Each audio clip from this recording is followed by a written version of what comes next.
Yeah. Just stay, just like that. You slide back up, back. Yeah. Ladies and gentlemen, all rise, please. Circle us down the session, the Honorable Rose and Brown, now presiding. Thank you. Good morning. Please be seated. For those of you in the audience, unless you remember the media, there'll be absolutely no recording, taking pictures, or doing audio copying.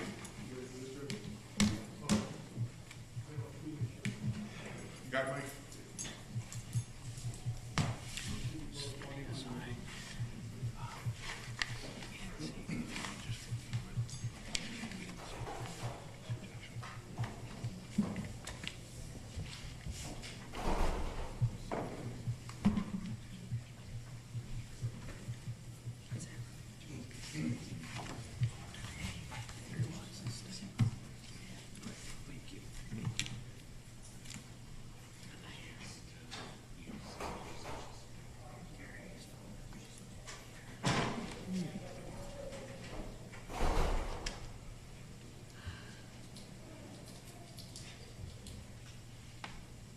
All right, good morning. This is a case of State of Florida versus Othal Wallace. The case number is 2021-303-347 CFDB. The defendant is present in the courtroom. Counsel, will you identify yourselves for purposes of the record? R.J. Larissa, State Attorney. Jason Lewis, State Attorney's Office. Anthony Manning, State Attorney's Office. And for the defense? Gary Wood for the defense. Tim Fernusco for the defense. Terry Shoemaker for the defense. Very well.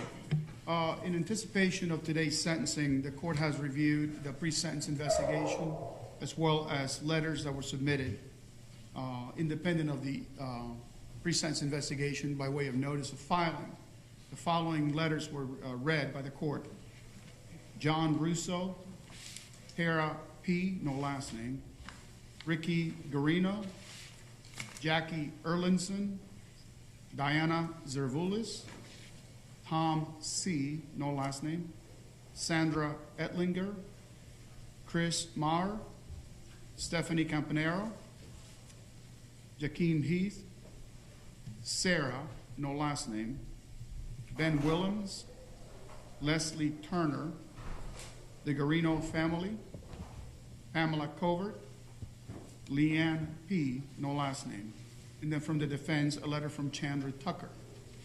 There were multiple letters that were filed in the court file, which were stamped by my staff as ex parte communications. The court did not review any of those letters. If there is something that was filed by someone that you think I should review, you need to tell me, because I have not read anything other than the folks' communication that came through the PSI or your notice of filing. Yes, Your Honor. And then I apologize because I didn't know. I saw the court's stamp on there, but I would ask the court to review the letters that have been received for the defense. I saw it, Mr. J also said, I think there were a couple letters from, on behalf of the Rader family or on behalf of the state. I saw a couple of those as well too. I don't think the court accepted those according to the stamp. But I would ask the court to read the letters on behalf of the defense. Well, that's going to take a few minutes because there are letters that I haven't read. 1, 2, 3, 4, 5, 6, 7, 8, 9, 10, 11, 12, 13, 14. There are 19 letters in the court file which I have not read because they were submitted without any notice of filing and they were ex parte communications. You want me to read all 19 of them? I do. Your Honor, I have one that we received that was stamped as an ex parte. It's by a Paul Patterson that the state would ask the court to read as well. It was dated October 26th. Have you seen it? I have. Okay, then submit it. Then what I'll do is I'll take a recess and go read all 20 letters. If you'll give me, we'll resume at 9 a.m. Okay. Court's in recess at 9 a.m.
All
member of the media, you will be asked to leave.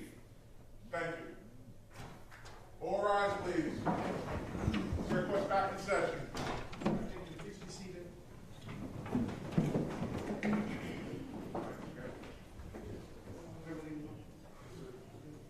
All right,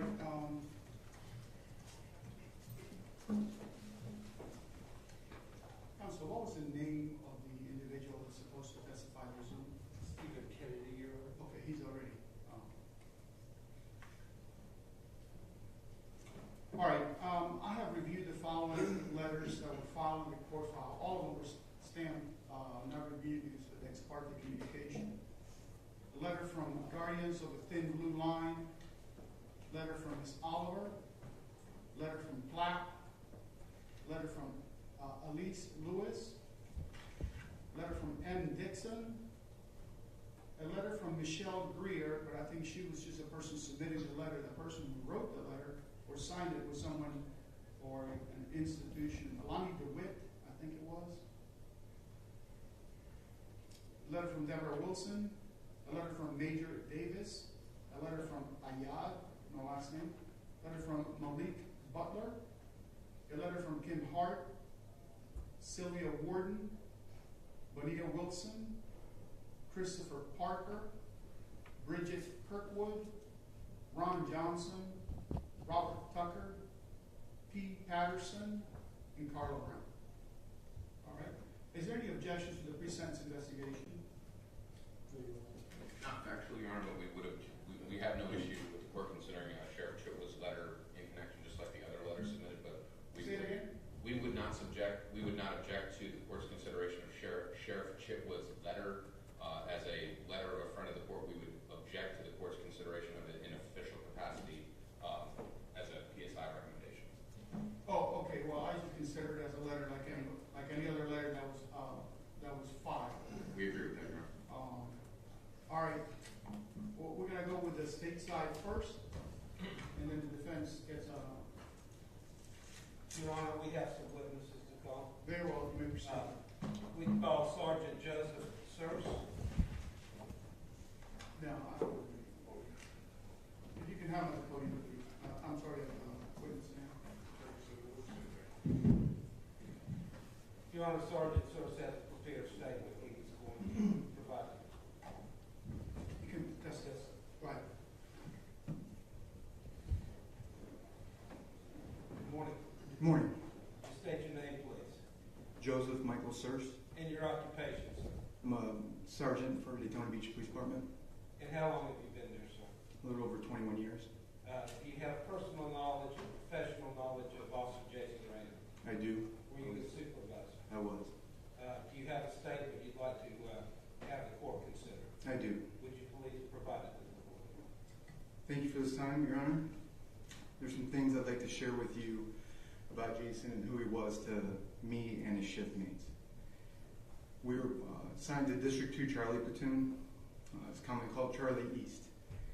Soon meant a little bit more to us as we became a family. Jason was a big part of that family. We worked together, laughed together. The officers hung out together. Some of us had left to other assignments, other agencies, and even new careers. But we're still Charlie East, still part of that family. We even have our own token that we made. We made one for Jason. And we still communicate because of those friendships that were made, and Jason was the core of those friendships.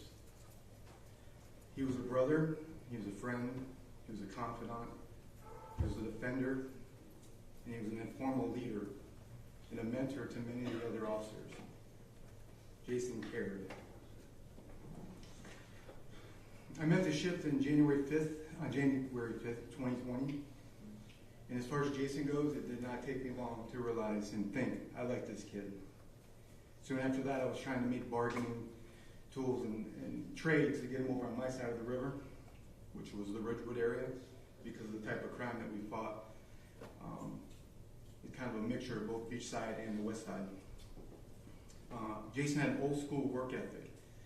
that you don't see very often. He could handle the calls of 2 to 3 officers when needed.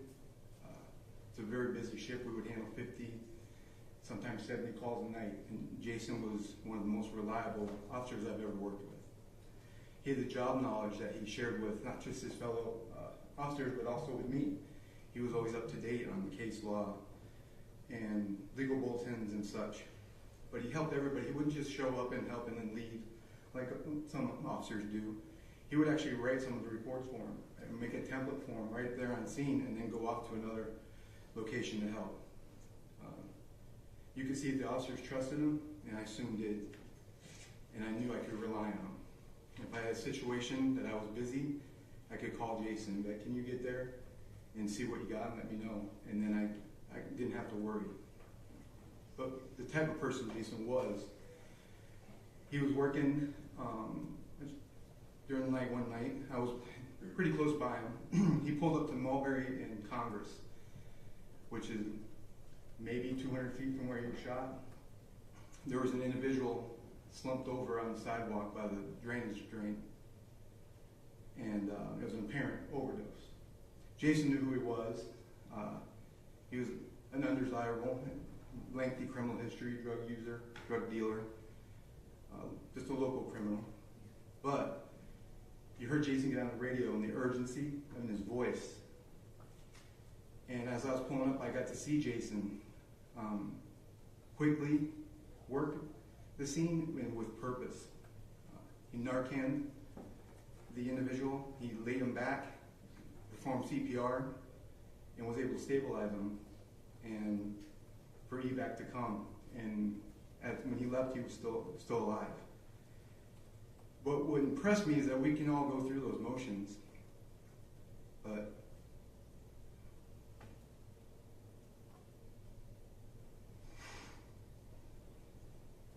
Jason cared.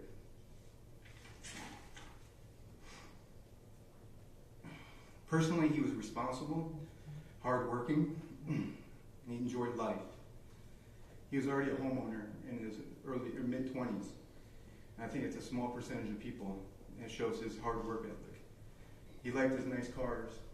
He'd always come in, tell me about what he got done to his new car. A few months later, he'd have another new car, a different one. And I'd ask him, like, why do you have another one? And then he'd go back to the old one. He liked the old muscle cars. They were newer cars, but that type. But he liked life. He liked to enjoy things. Professionally, at about 3:30 in the morning, he was done at 4. I can almost always rely on him showing up in my office while I'm doing some of the administrative stuff, and he'd sit in there, and he'd just, Sarge, what do you think? What could I have done different? And we would talk about his goals and things, that he was doing great, areas from my experience that he could work on. He strived to be better because he cared.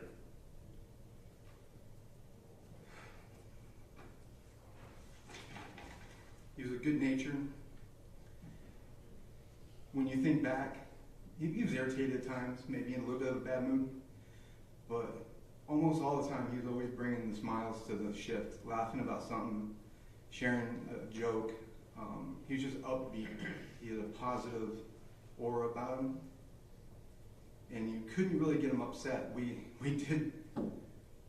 did get coined the smoke show, and that was like the only thing we could rile him up with.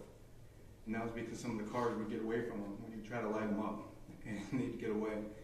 And in foot chases, he wasn't a fastest person. We would tease him about that.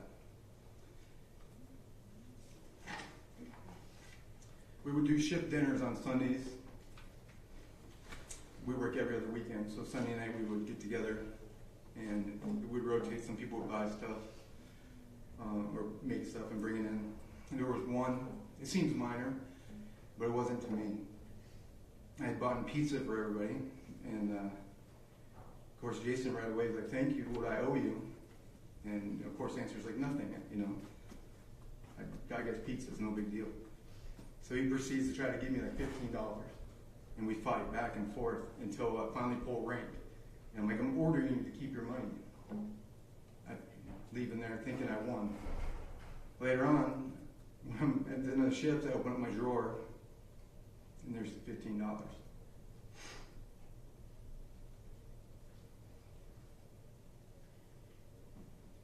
Just shows his character, and it's because he cared.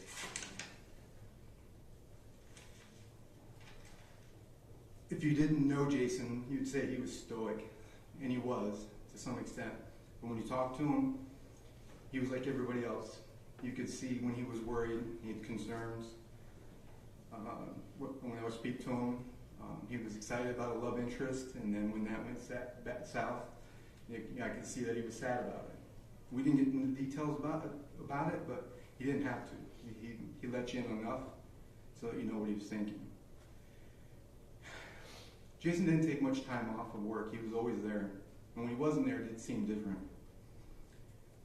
There was a vacation that he took. He had a family member that was fighting some health issues, and he was concerned. So he took a vacation, traveled to see them.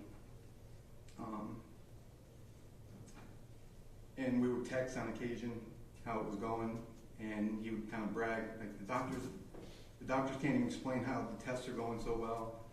You know, it's kind of like, you know, because he's a rainer. And say he rented a boat, took the family member out, they caught 13 black bass. And you could just hear it a little bit, say here, but it was in text, you could see he was relieved. And he came back, and again, you could see that Jason cared. The Sunday he came home, I didn't know he was coming home that day, because we were working, and our next shift would be Wednesday, the day he was shot. But he texted me. It was a funny text. He's like, I hear chow is at 8 o'clock. He's like, and the text said, the hell is this? And I was like, are you coming? And then he shot me a picture of the briefing room, some of the food. And I came in, and we were all in there, took some goofy pictures, some of the last pictures we have of him.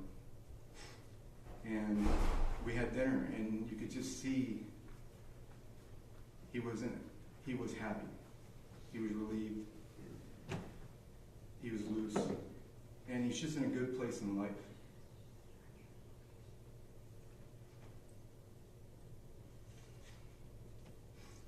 And as you look around, and we went to D.C. for his memorial, Jason had a lot of friends. Long ago, I knew an old Italian guy, and I don't know if he coined the phrase, someone else may know, but he would say if you have 5 friends when you die, that you die a wealthy man, if you can name 5 people.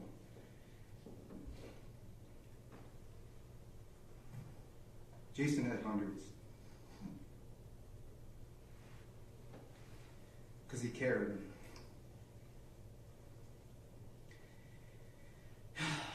It didn't matter what race, what size you were, what orientation you were. None of that ever mattered. I don't think it even registered. I had no idea at the time. It just kept growing and growing how many people knew him in other agencies, in other places, and it was just in a friendly manner.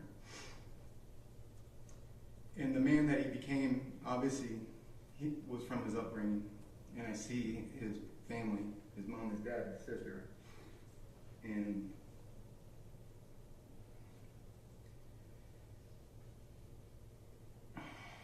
he obviously learned to care from them. And there's not a word that I know of for a parent that loses a child. You can be a widow, you can be an orphan, but the only thing I can think of is grief.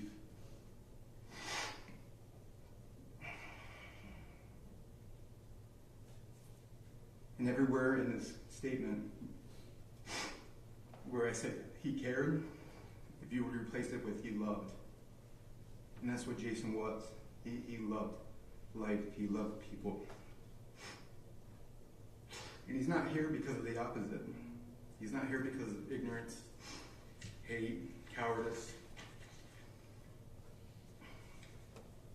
And the last thing I want to share is after he was shot, Jason, you can see on his video, he's laying there grasping, trying to grab a hold of something. And I often think what was going to his head. Was he trying to figure out what happened? Did he know what happened? Did he know he's in grave danger? And one of his close friends, Pat Erlinson, shows up. Pat's another victim in this tragedy. And what Jason said to Pat at that moment was, "Be careful, I might have AIDS." Jason, in his last moments of lucidness, possibly, was showing his love towards a fellow officer. He had been exposed weeks prior during an arrest with some blood, and he'd been taking medication, a cocktail of sorts, for a couple weeks. And we had talked a little bit about that prior, but those were the last things that I know that he spoke. And anything less than the maximum sentence in this case would be a tragedy for Jason. It would be a tragedy for law enforcement, and it would just embolden the hate and violent groups that are out there. And that's all I have. I appreciate your time. Thank you. State your next witness. Shakari,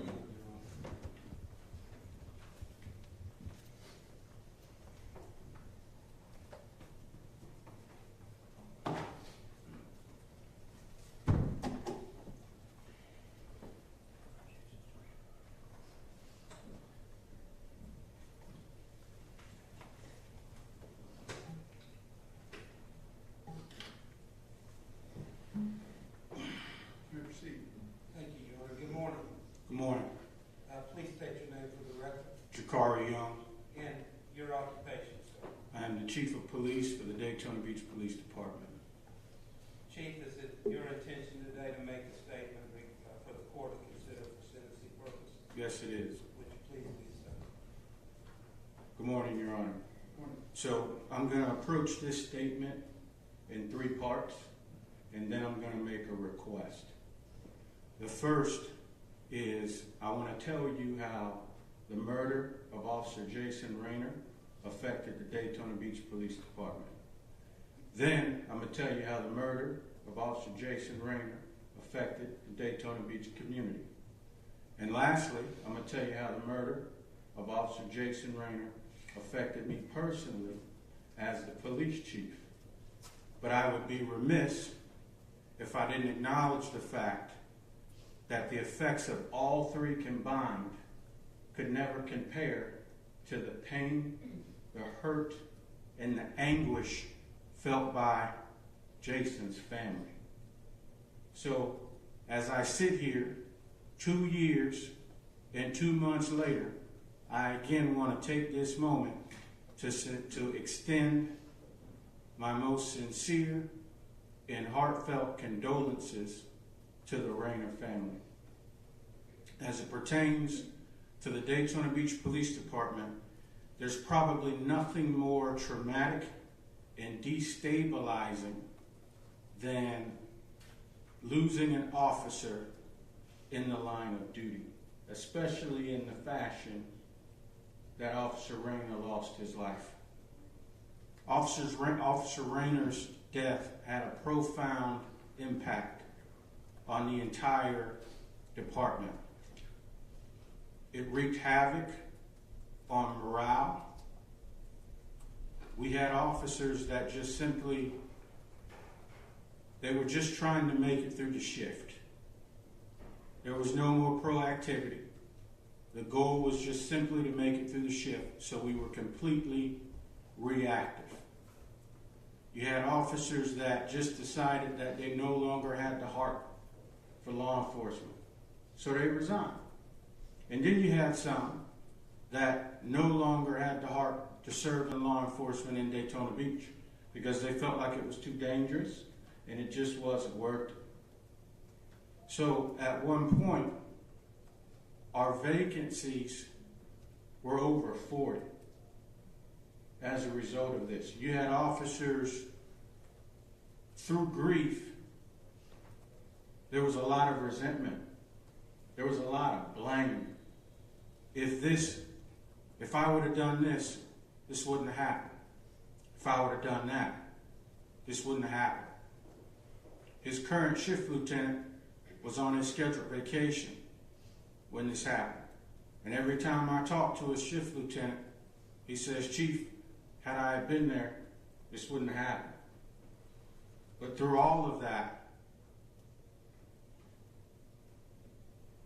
the main part that I can't get past is had the defendant just sat down in that vehicle, this wouldn't have happened. So it's taken time, but we're in a better place today as a department, but it's taken a while because even this drastically affected my ability to recruit. I was sending recruiters to the police academy, and the recruiters was asking, well, why not Daytona? And a lot of them were saying, well, we saw what happened to Officer Rayner. It's not worth it. It's too dangerous. So they would go a different route. So it's taken a while, but the department has now recovered and we're almost at full staffing. But this whole thing has just been extremely difficult because Jason was a cherished member of the Daytona Beach Police Department and the entire agency, and I mean the entire agency, is still grappling with the loss. Now I'm going to tell you how it affected the Daytona Beach community. If you paid attention to what was happening, especially on social media, it was very divisive and hostile. But the overwhelming majority of our community, they respect and they appreciate law enforcement. They know they need the police to keep the city safe. There was an outpouring of support after Officer Rayner was shot and his passing.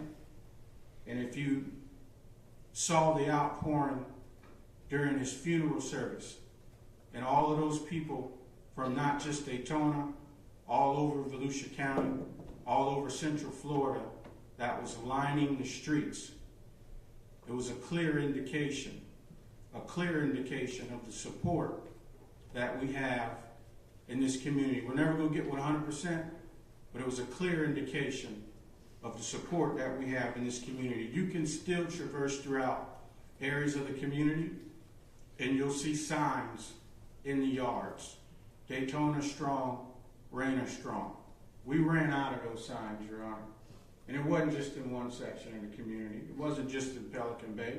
They were in Midtown. They were all over the Daytona Beach community. I'm grateful for that because it truly showed, regardless of some of the things that you hear, it truly showed that we have a community that supports and respects the very difficult job that we have in law enforcement. And I'm going to tell you how this affected me.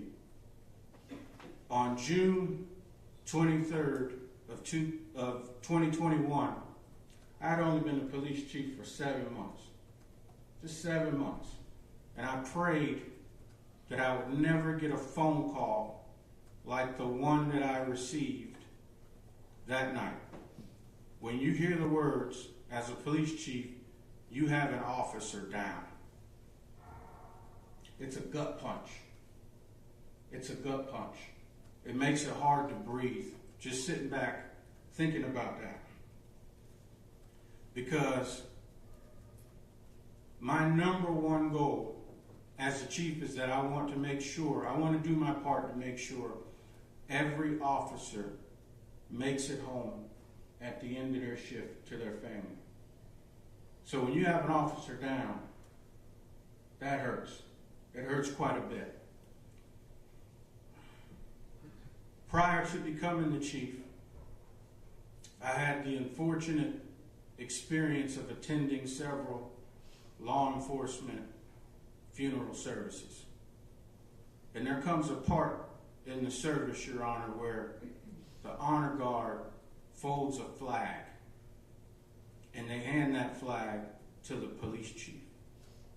And the police chief then turns to the family and he takes a knee. And he has to present that flag folded flag to the family of a fallen officer. I've seen it far too many times. And prior to becoming a chief, I said, Lord, I hope you spare me from having to do that. I really hope you spare me from having to do that. But as a direct result of the defendant's actions, I had to do that twice on August 23rd. I had my honor guard fold 2 flags, and I had to take that knee. And I had to hand 1 flag to Jason's mother, and then I had to hand a 2nd flag to Jason's father. And I'm getting a sickening feeling in the pit of my stomach, just reflecting back on having to do that. So I've been in law enforcement 22 years now, and I've loved this job. I've loved it. But this incident was the first time. This incident was the first time that I questioned, is it worth it? I legitimately questioned, is it worth it?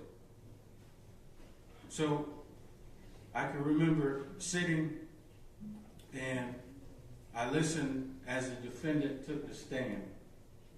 And he talked about a little bit about his background. He talked about born in Gainesville, moved to Daytona, moved to DeLand, moved to Broward County, and then moved back to Daytona. So let me tell you a story. I grew up in Broward County myself. I grew up in Broward County in the 90s, teenager in the 90s. And I've had contact with law enforcement in the 90s in Broward County. And I can tell you, I wish that I was approached in Broward County like Officer Rayner approached the defendant, because I wasn't. I wasn't approached that way. But I can tell you what I did. I complied. I complied. And I made sure I got back to my house safely because I did what I was told to do. So here's my request. The maximum sentence is 30 years. Officer Jason Rayner was 26. He didn't even get 30 years on this earth. At 26, most of us are still trying to figure it out. But because the defendant decided to play the judge, the jury, and the executioner, his life was cut short at 26 years of age. So because of that, the maximum sentence should be non-negotiable. It should be non-negotiable. Thank you. Thank you. On your next question. Todd Rayner, Your Honor.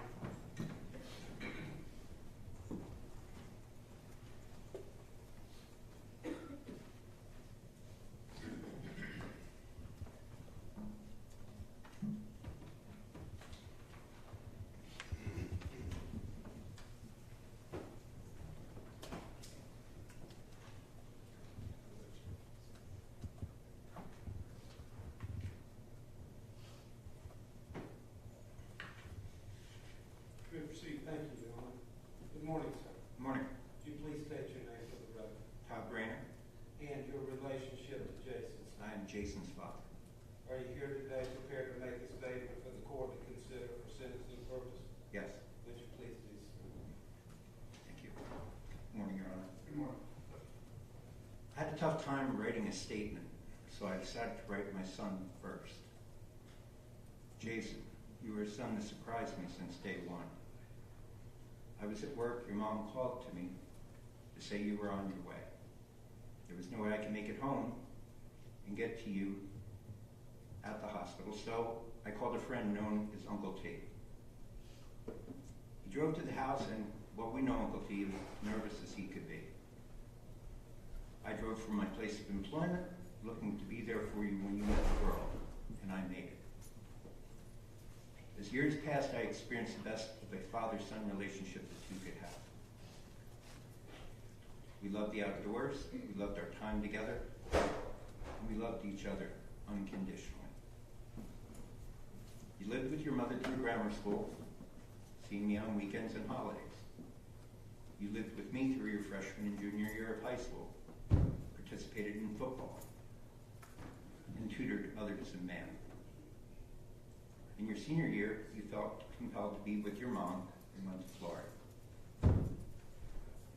My direction was simple for both you and your sister. The options were to go to work or to go to college when you graduated high school. If you went to college, you apply for a student loan. If you graduate, I will pay off the loan. If you fail, the loan was on you. You went to the academy paying it yourself. You worked 3 part-time jobs to do it, not mentioning a thing to me. Your focus was to be a police officer, and was always to be exactly that. After passing the academy, you were faced with a state exam. After 3 times taking the exam while keeping the 3 jobs, you missed by 2 points each time. You wanted to admit defeat and suggested you were going to join the Marines. This was unacceptable to me. Not that you wanted to stand for the U.S. and serve our country, but you were giving up on your dream. After a conversation between you and I, you made the decision to go back through the academy and you passed the state exam the first time with no issue. You've been honored with certificates of merit for helping those in need in Port Orange, preventing suicide. You saved lost souls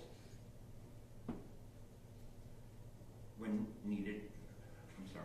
You saved lost souls by when needed, and more importantly, providing compassion and emotional support to all who have made contact with you. You have countless people you have touched with your kindness and humor. A son that every dad would be proud to say, that's my son. Judge Zambrano, there's no way, unless one has walked in our shoes, to convey the hurt that has been inflicted on our family and those that knew Jason. For me, it involves counseling, sleepless nights, antidepressants. My live and let live attitude, wishing all humanity all they deserve, is gone. The definition of equality has been changed to hate for all that preach it, as most of them are nothing more than haters. They look for no peace or equality, only a reason to hate. Peace is an easy path. Hate takes conscientious effort. During the trial, I was approached by a woman who I assume was the defendant's mother. Her comment to me was, "I know this means little, but I'm truly sorry." To that I said, "Thank you." And after that encounter, as we passed in the hallway in the morning, we often said good morning to each other. She saw and felt the pain and had the compassion to recognize it, and I felt the need to reciprocate in kind. Small words, but it showed neither of us had hate for each other. When one speaks emotionally or wear your heart on your sleeve, more times than not, it shows one's real self. The social activities and comments lived and made by the defendant, which were not allowed at trial, would only add to the defendant and what his true heart is. I'm angered at the statement of passed versus died by the defendant's attorneys. It showed no class. It showed lack of ignorance. It showed ignorance and lack of compassion. I'm insulted that the pigs was used by the defendant, knowing exactly what it meant. But when asked what it meant under oath, the defendant lied and produced some definition of people who don't see me as a human. Humans do not kill humans because they're asked, do you live here, or to sit down? So seeing him as a human would only be a facade. The defendant is not a human. He has proved this on his own. After the shooting which led to my son dying by the decision of the defendant, he showed his true compassion by standing over my son and said, fuck that guy. Never called 911. Never called anyone to call 914. When I was asked about capital punishment by the state, I had to think about this. Families and children outside of my family were to be considered. It took me a while to wrestle with this internally, but I felt it was to be left to a jury of 12. Never did I think a jury of 12 would not understand the difference between a hung trial and a mistrial. It seems like they felt if no decision was made, the defendant would walk free. Apparently, the law prevents providing this information when pretrial instructions are given to a jury. Lawmakers should review and amend.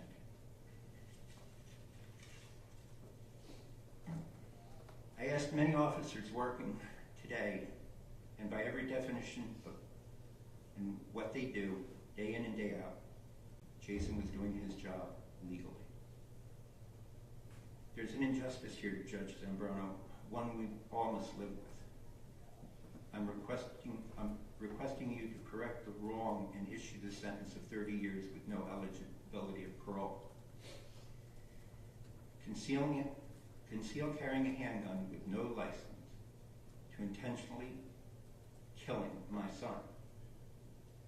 The defendant shows no remorse pre or post verdict and is a danger to society, filled with hate with others regardless of race, religion, or occupation. Evidence of this is his regretting his inflammatory posts and reportings, but never apologizing to our family for shooting my son. Additionally, I'd like to go on the record of asking the DOJ to deny any game time while in prison. Let him walk out in 30 years. My son, Jason Rayner, is serving a life sentence. Never to see his family again. We will never see him. Only in our thoughts and memories. Thank you, Judge. Thank you. Next witness. Thank you, Mayor.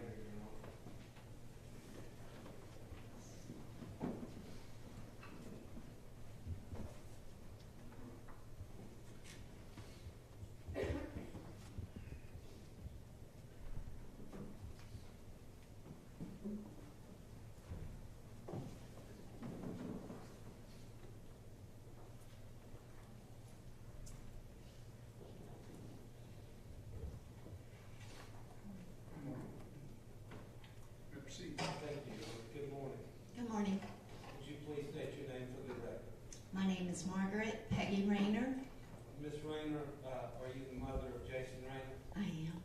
Have you prepared a statement you wish the court to consider this morning for sentencing purposes? I have. Would you please share it? Thank you. Thank you for this time, Your Honor.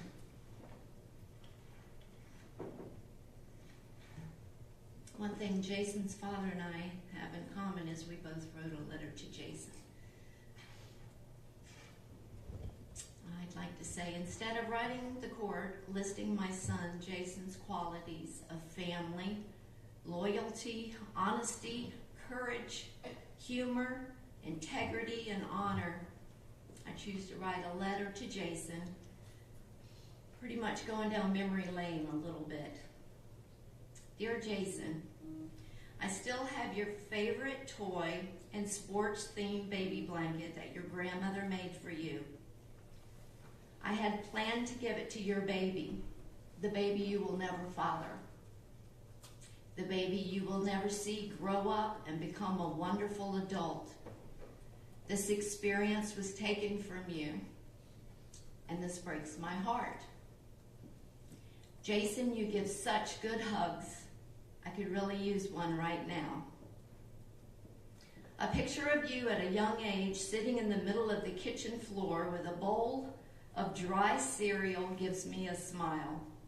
At a young age, you chose to obey me and follow the rule, do not go into the refrigerator without mommy. I'll get the milk, we'll get it together. Watching you eat the cereal, you're so cute. Even your eyes are smiling, your beautiful eyes. One of those beautiful eyes was shot out with a bullet, and the other eye wouldn't even open wide. You know what happened, Jason. At least you know now. Remember the times when you would spin things on your fingertips, spinning small couch pillows, basketballs, and even the TV remote? We never got the chance to see if you could spin and toss a pizza crust in the air. Thank you, Jason, for taking your first job where I worked. What a privilege for me to see you being honest, hardworking, and wanting to learn. A young man with integrity you were outside of our home. I'm so proud of you. When you helped me cooking and serving for the homeless and hungry in our community, it was greatly appreciated by many, many people.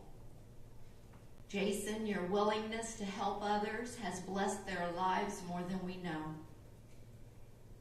Jason, you have wonderful friends that miss you, and of course your family is struggling. I have heard amazing things about your kindness, generosity, faithfulness, thoughtfulness, and your laughter. Your short life of only 26 years has blessed us with your love. Jason, without seeing you or hearing your voice or reading your texts, our lives are forever changed. I have your first picture that I ever took of you. It's a sonogram picture. It's hard to tell what you are, but you're there.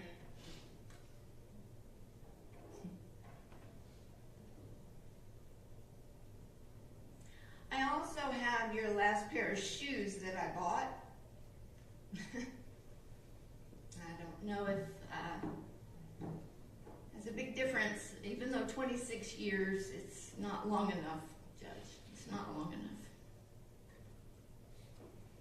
You were a wonderful, precious son, brother, grandson, godson, cousin, uncle, and friend. From school ambassador, where you helped others in time of need, to now you are still helping others even after you're gone.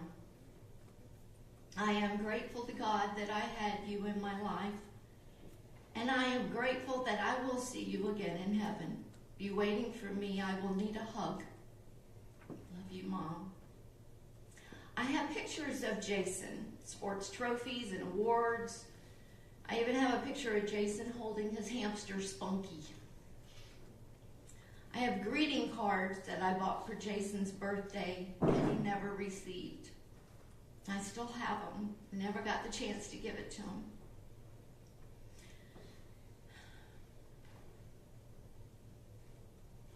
I won't take the time to read those letters, but they're here if you want to read them. Those cards. I entered the court of justice, and I sat through the trial, and I experienced what felt like my son Jason was on trial. With that, the bad language, I haven't heard this much bad language in years. I'm sorry. With all the bad language and the social media posts referring to the blood of a pig made me nauseous. God tells me in the Bible to be submissive to rulers and authorities, to be obedient, to be ready for every good work, to speak evil of no one, to avoid quarreling, to be gentle, and to show respect to all people. I respect the law. However, when people aren't given all the information about what is happening, or they enter the building with their minds already made up, or bullying others to agree with them, this isn't justice. It's not. It's not. Justice matters to Jesus, to me, to Jason. I know it matters to you. I know justice matters to you. Jason was protecting and serving his community in a kind manner. I am very proud of Jason. I Googled, by law, what happens if someone says stop and they don't. It says highlighted, under no circumstances can the person refuse to stop. Yeah. Jason said many, many, many times, stop. God knows our hearts and our intentions. He cannot be tricked with lies or rehearsed speeches. We need to respect each other and make better choices if we want a better life. I'm disgusted with the verdict of manslaughter. The video is the evidence. That's what I heard. The video is the evidence. There was no remorse by the shooter, now murderer. The shooter, now murderer, had a loaded concealed weapon not mentioned to Jason before it was used to shoot him in the head. The shooter, now murderer, fled the parking lot and posted on social media acknowledging proudly of the blood of the pig. There's no remorse. He left Florida. You know, Your Honor, you were there. You were at trial. You were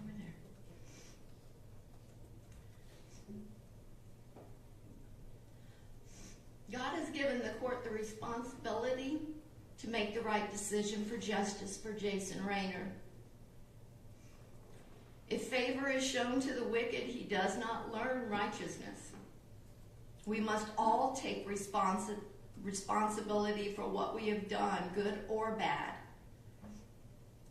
Remember, Jason Raynor is the one who was shot in the head, lost his eye, part of his skull, suffered for 55 days, and then died. Jason is the one who stood for justice. Your Honor, please, make your stand for justice. And make the right decisions, please. Thank you, Your Honor. Thank you. Melissa Raynor.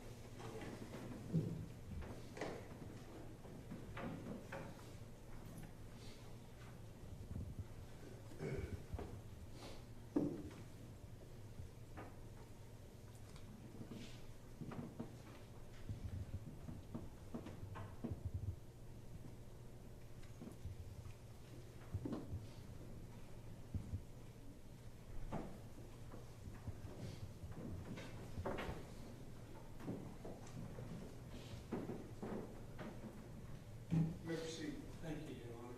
Good morning. Good morning. Would you please state your name for the record? Melissa Raynor. You are the sister of Jason Raynor. Correct. Have you prepared a statement for the court to consider today? Yes, I have. Would you please share? Thank you. Good morning, Judge. Good morning.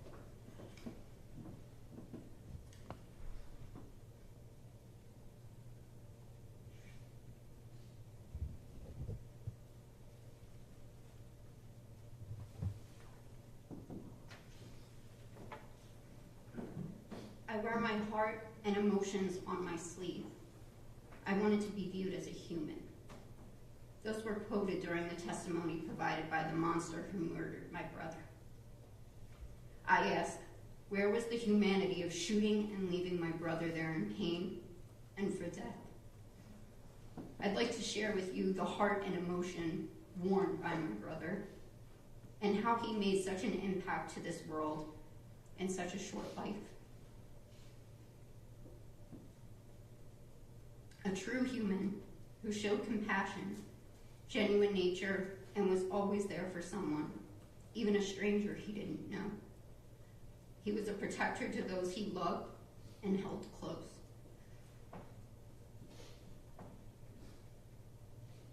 October 26th, 1994. My best friend was born.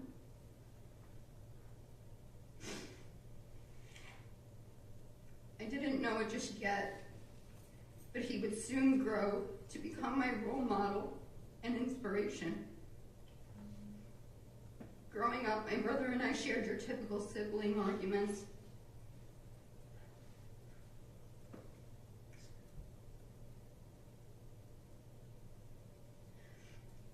Always picking on each other, making each other laugh. Our dry humor and bickering left many to wonder if we even liked each other.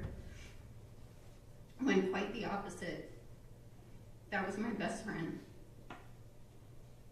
My brother lived with me up until this monster took him from me.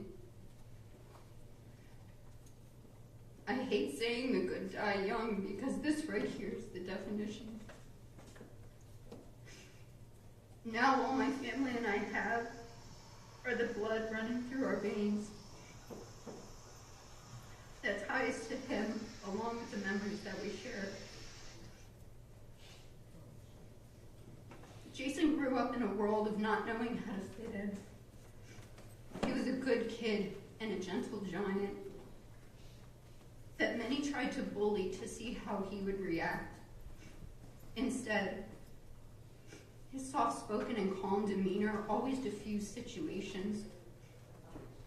This was something he was really good at and carried with him up until his adult life.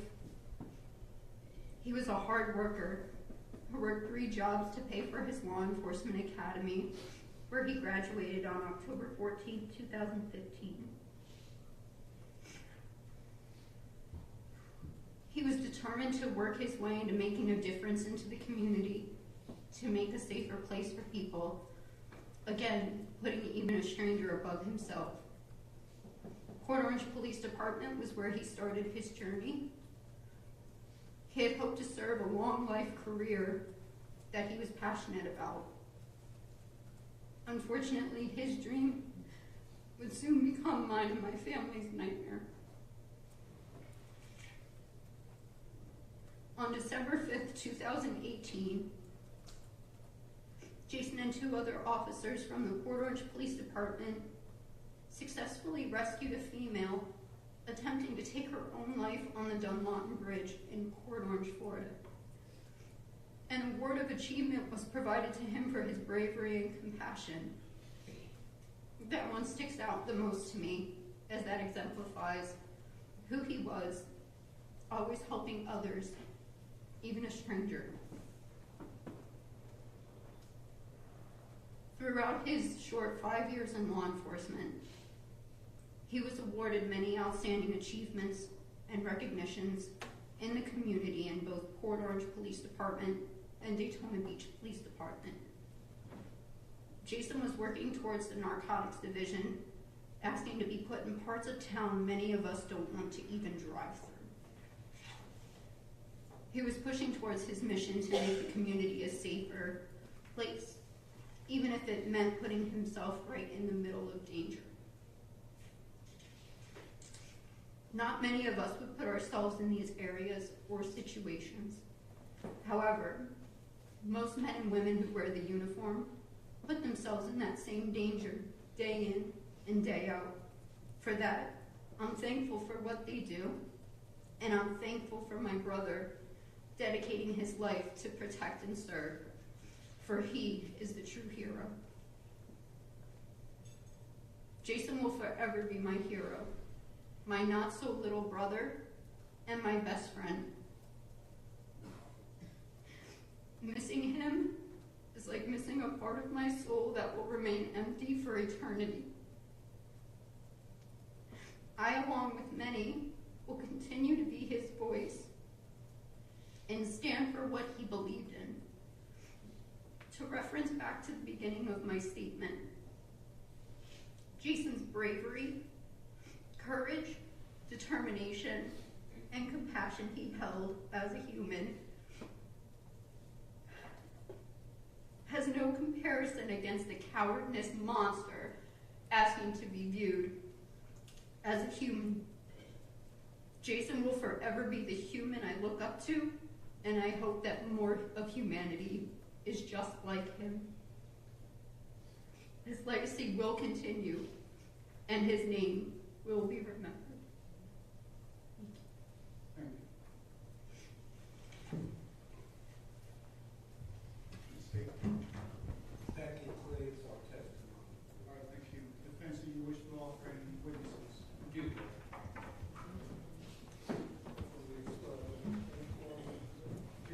Is Steve's iPhone, is that what you're? Yes, I believe so.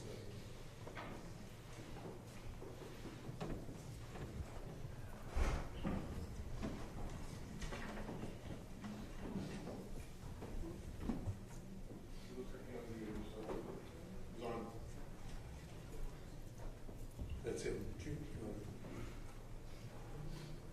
Shall I proceed, Your Honor? You may proceed if you can hear us. I think it's connected to audio. Mr. Kennedy, can you hear me? Yes, sir. All right. Would you, for the record, give your full name? Stephen R. Kennedy. Okay. And how do you know the defendant, in this case, Othal Wallace? I met him in a children's home. In a what kind of home? The children's home, the 39 Methodist Children's Home. Okay. And how old were you when you met him? I believe I was 15. Okay. And do you know about how old Othal was at the time? No, I believe I was 14 and Othal was maybe 16. Okay. And where was this at? What city was this at? It's in a little town called Enterprise, Florida. Okay. And how long have you known Mr. Wallace? Ever since that time, I'm 29 now, so that would be 12, 13 years. Okay. And did the two of you live together in foster care? Yes, he was actually my roommate. Okay. And this was also in Enterprise? Yes, at the children's home. Okay. And what would you like to say about your knowledge of Othal, starting with when you two were roommates? Ever since the first day I met Othal, I saw him at the gym for the first time. He was just coming back from wherever he was, and we just played basketball together for the first time. And I just was like, this guy is just so down to earth, so like fun spirited, and it was just fun ever since like the first day I met him. He took on like a role that's like my big brother, and he just taught me a lot, and he just helped me, because I was new to the whole foster care system, and he just like helped me navigate, kept me out of a lot of trouble, literally. He just showed me the ropes of how to navigate through the foster care system. And about when was it that the two of you stopped living together as roommates?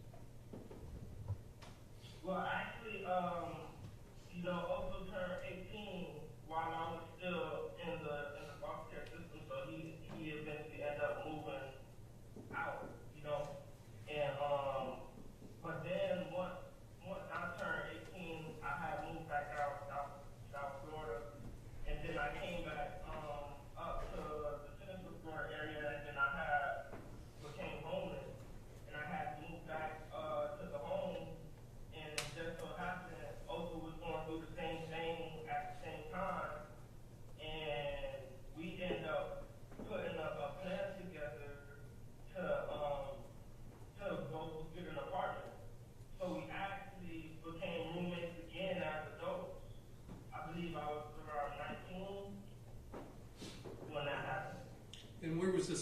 city was this in?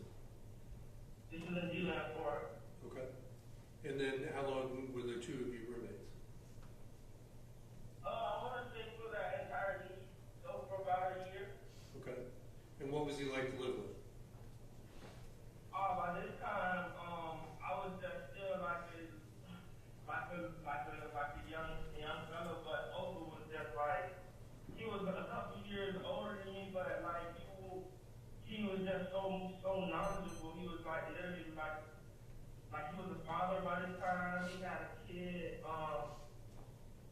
His girlfriend at the time lived with us, and I was just like basically like the young brother living on the other side of the house, and he had his whole family living on his side, and I just saw him literally every day just interacting with his family, and it was so motivational. Like something gave me something that's about to. How would you see, what were your observations about Othal interacting with his children? He was everything that we had when we were growing up. Okay. Did you see Othal acting in a loving, caring way for his children? Every day. Like, I was so restricted because I lived in the house with kids. It was like, he just showed so much love to them. Like, every day you see him picking her up, his daughter, he's loving on her so hard. It's just the most amazing thing to see like your brother, like knowing where he came from, to see him being able to, like, how do you know how to do this, bro? Like why, like how? It's just crazy. During that period of time, was Othal working? Yes. I believe Othal was in school at the time. He was going to Daytona State College. Okay. To become a barber, I believe, because we both were in barber school at the same time. Okay. And then you said you lived together for about a year, and then after that, did you go separate ways physically? You go live somewhere else? Yes. I believe him and his girlfriend at the time kept that apartment, and his daughter ended up moving into my old room, and I ended up becoming a roommate with someone else in another spot. Did you and Othal stay in touch with one another? Yes. And would you see him very often? Yes. That was around the time when his whole accident on the motorcycle happened and everything. He got injured in a motorcycle accident? And was that pretty severe? Yes, I believe, yes. It was like the whole thing about it. He was the first ICU patient, I believe, and like I think, if I'm not mistaken. Okay. Now, over the years, going forward from that period of time, did you continue to stay in touch with Othal? Yes. In what way? I mean, how would you end up seeing him or communicating with him? I mean, sometimes we'll talk on the phone all the time, and sometimes we'll link up and hang out. Okay. And afterwards, did you, after you stopped being roommates, did you have occasions to see Othal interact with his children? Yes. Okay. Now, do you now have your own children? I don't have children yet. Okay. I have stepchildren, but I'm not a father myself, no. Okay. So in the times that you saw in the years to follow Othal interact with his children, were you seeing the same type of interactions with his children as he was when you guys were living together? Yes, it's amazing. Like, yes. Like the things that he do and say and teaches his children, and the amount of discipline that he has for himself to be there for his children. Mr. Kennedy, we are here for sentencing. The judge will make a decision of what sentence to impose in this case. What would you like to say to the judge with regard to sentencing? What recommendation would you have for him? My recommendation is to get Othal back to becoming the loving father that he is as soon as possible, so that he can hug his children as soon as possible. Is there anything else you'd like to tell the judge?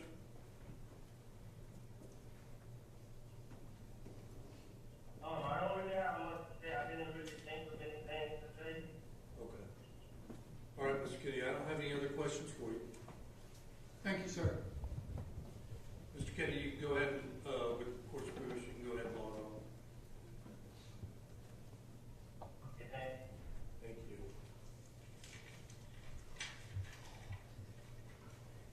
All right, next question. Yes. Let me call Priscilla Williams.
Judge, let me call Daphne Reed.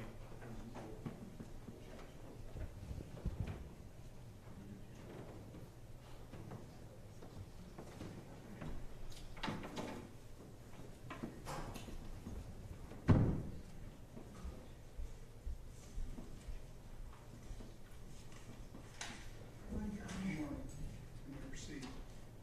Could you state your full name for the record, please, ma'am? Daphne Dolores Reed. And how do you know Mr. Wallace?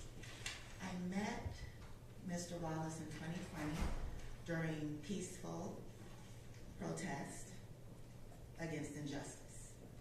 About how long ago was that? 2020. Okay. And where was that at? Virginia? Georgia. Georgia. Okay. And there was a protest in Georgia at that time? Yes. Okay.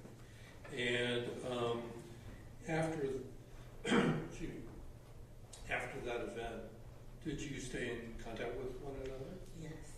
And how so? Through social media, we would message each other back and forth and encourage each other and speak about different things going on in the world. And did you have other physical contact with Othal over the next several years? Yes, I assisted Othal with a security detail for a nonprofit organization. Okay. And how would you describe your interactions with Othal? How is he as a person? Othal he's actually a loving human being. He is a protector. He's a survivor. He's been through a lot in the 31 years that he's been on this earth from birth. He has been a fighter. When you say he's been a survivor, he has fought I'm sorry. to survive. In what ways has he been a survivor? He was involved in a motorcycle accident in which there were traumatic injuries to him. And About when was that? I'm sorry? About when was that? I want to say 2000, I'm not sure of the year. That's fine. But he was involved in a motorcycle accident and they saved his life. And due to the injuries, I've seen the type of injuries that he's sustained on 2 different occasions. And sorry to say they did not make it. And by the grace of the Most High, he is here. Othal share common religious beliefs together? Yes, he is my brother in faith. Yes. And describe that more. What religious affiliations do you share with them? We are Israelites. And what, in terms of, I'm sorry.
Recess for 10 minutes.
It's a little thing. It's a really cool thing.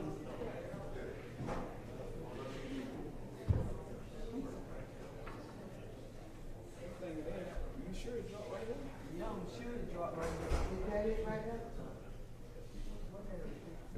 No, that's paper. It's a little thing like this. I can't see.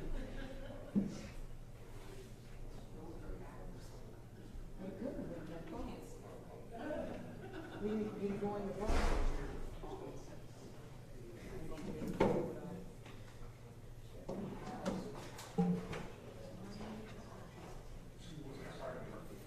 You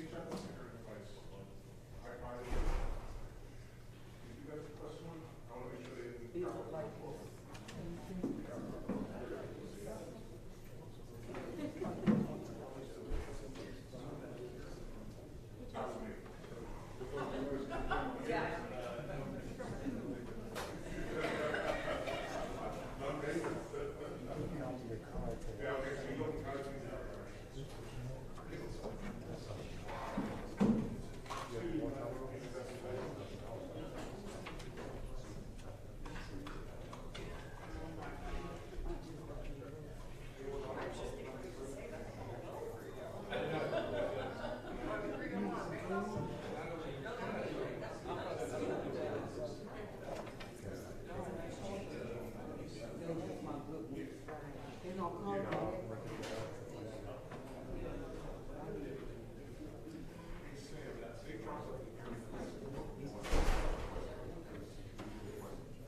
Ladies and gentlemen, all rise, please. Consider court's back in session. Those with cell phones, if they go off, you will be asked to leave, so make sure they're off the vibrate, preferably off.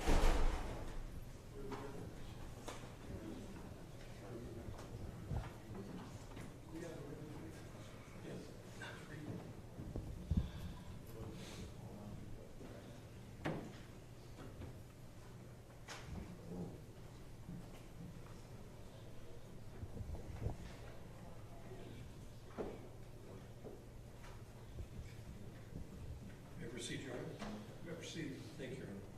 Just read back on the record, I think I left off with talking about that you and were asking about you and Othal sharing common religious beliefs and that you both were Israelites. Just very briefly, what tell us a little bit more about your religion that you share with Othal. What are basically your beliefs as an Israelite? Okay, first and foremost, we're not your traditional Israelites. We don't hate anyone, okay? We don't agree with any hate speech or anything like that.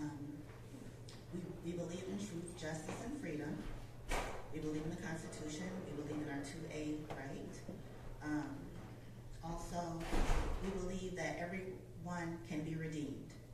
There is redemption for everyone.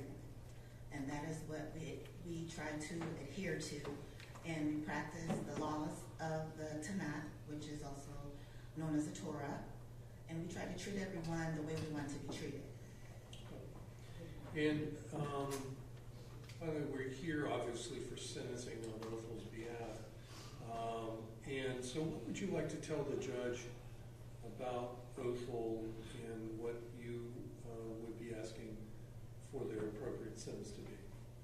First of all, I do want to extend to the family of Rainer. I do understand their loss, and this is a difficult situation for both Othal's family to be in as well. This is a tragedy all the way around, and like I said, as far as Othal's sentencing, we do believe in redemption. We do believe in the laws of the constitutional parameters, and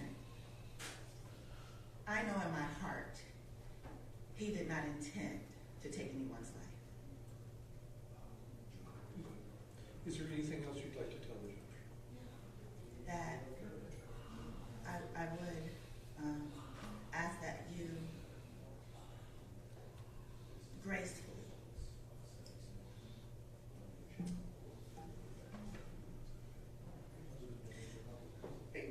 acknowledge the fact that his actions were not intentional. They were within the parameters of his rights, his constitutional rights as a human being, which he is. Thank you, Neil. I appreciate it. Thank you. Thank you. Call Esther Williams.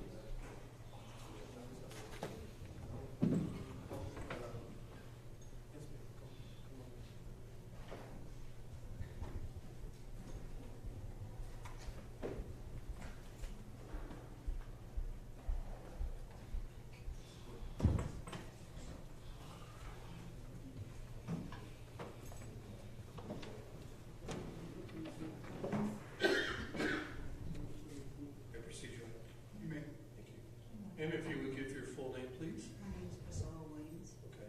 And I can already tell you a little bit of the soft voice. We are recording the proceedings, and if you'll just keep your voice up, and I'll just We'll put it closer to the microphone, please.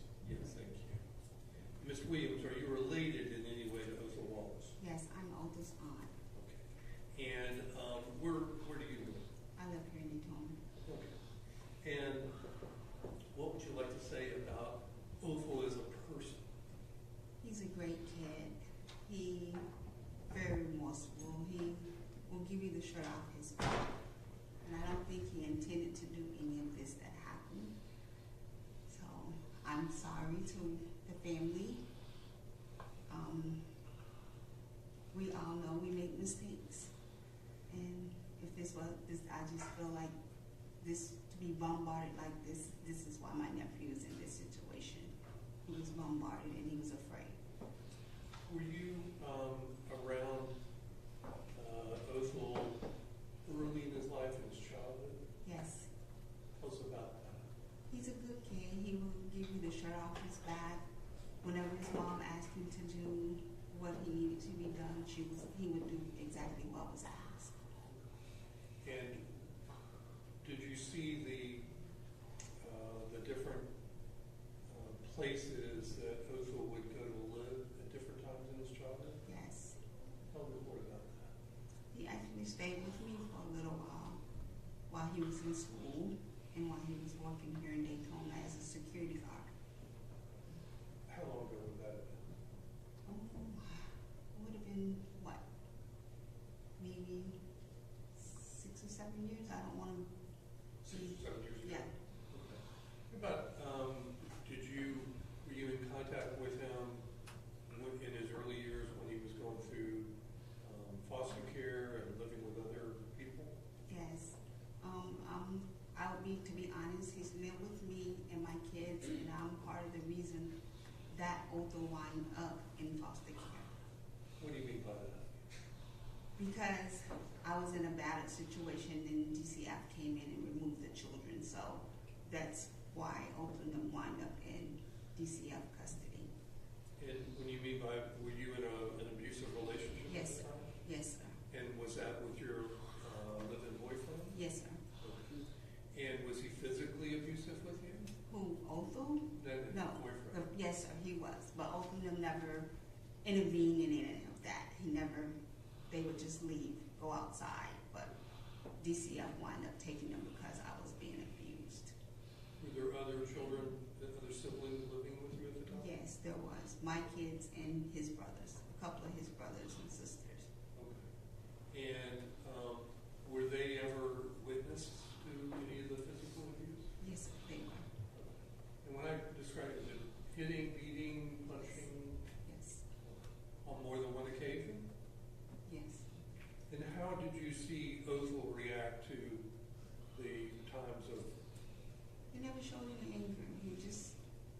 He never showed any anger. He never bothered his uncle or anything. He never was against. Okay.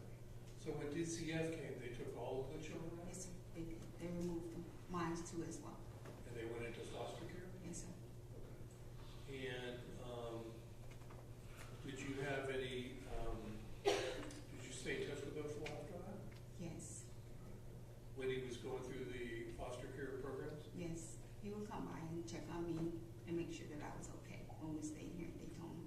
In the land, when we stayed in the land, he would come by and check on me. Okay. I should ask you too, when the several times that there was physical abuse on you by your live-in boyfriend, was your boyfriend physically or otherwise abusive to the children? No, he just verbally, I would say verbally to the kids. He would say negative things towards the kids. Like he didn't want them there, pretty much. He didn't want them there at all. Okay. Anything else you want to tell the judge? No, just be remorseful. I mean, he has a heart. He's a human. He just made a mistake. He's a human. So just be remorseful towards him. He has a family of his own as well. I know the officers did their job. They probably made mistakes as well. They just didn't take anyone's life. But be remorseful and forgive him. I mean, if you guys are officers, you should be forgiven. This is the only way we can live in this world. He has no hate towards no one. Never. And that's all I have to say. Thank you so much, ma'am. Thank you. Yes, Doug?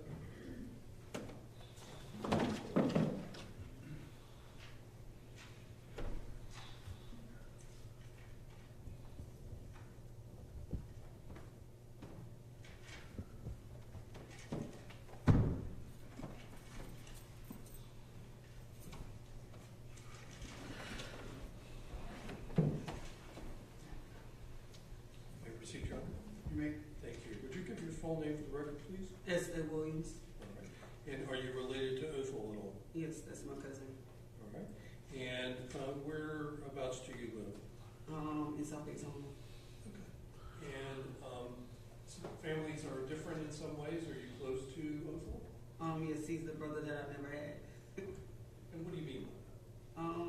We grew up together. So I'm the older cousin. I'm the oldest of my mom's kids. So I wasn't particularly in foster care, but I had aged out. So when they came and got my cousin and my sisters, I had just turned 18, 2 months into all of everything that was going on. Okay. So when Othal was being placed in foster care, you were 18 at the time? Mm-hmm. Okay. That's a yes for the record. You said what? That's a yes for the record? Yes. Okay. So, and did you stay in touch with Othal after that? Yes. I initially tried to get custody of my cousin, but I was told that I wasn't old enough. And I didn't have any parenting skills. Okay. How old are you now? I'm 38. Okay. Just turned 38. And have you stayed in touch with Othal as he had kids? Yes. And can you describe how he interacts with his children? Very loving father. Very respectable. I know people are saying like he's a monster and all of that. but I don't get that from him. And I'm sorry this happened, but you know, in that moment, you never know what's gonna happen. You know, not saying that every officer is like that. You know, you get different vibes from different officers. So, I mean, I can't say what he was in that moment, what kind of fear he was, you know, because I don't know. I wasn't in his brain that day. So. Okay. In the time frame before Othal was arrested on this, were you still in close contact with him, frequent contact? Yes. And still seeing him interact with his kid? Yes. And is there anything else you'd like to tell the court? I'm apologetic and I'm remorseful. This happened to your family. To both families, it's hard. So I'm not, you know, discrediting the Rayner family at all. But, you know, I apologize. My cousin hasn't said it to you. I apologize that this happened to you and to the fellow officers. So I'm just asking the judge just to, you know, he's had a hard life. You know, I watched my mother get beat. So, I mean, we all had a hard life. It's just the path that we choose, you know. So, I mean, not saying that it wasn't hard. It was hard. And, you know, it's just like you can't reverse it because what's done is done. But I just ask that you look at the situation on both sides, you know, kind of saying if the roles were reversed, you know what I'm saying? So it's like it's different. Okay. I don't have anything else. Thank you. Thank you. We call Jennifer Williams.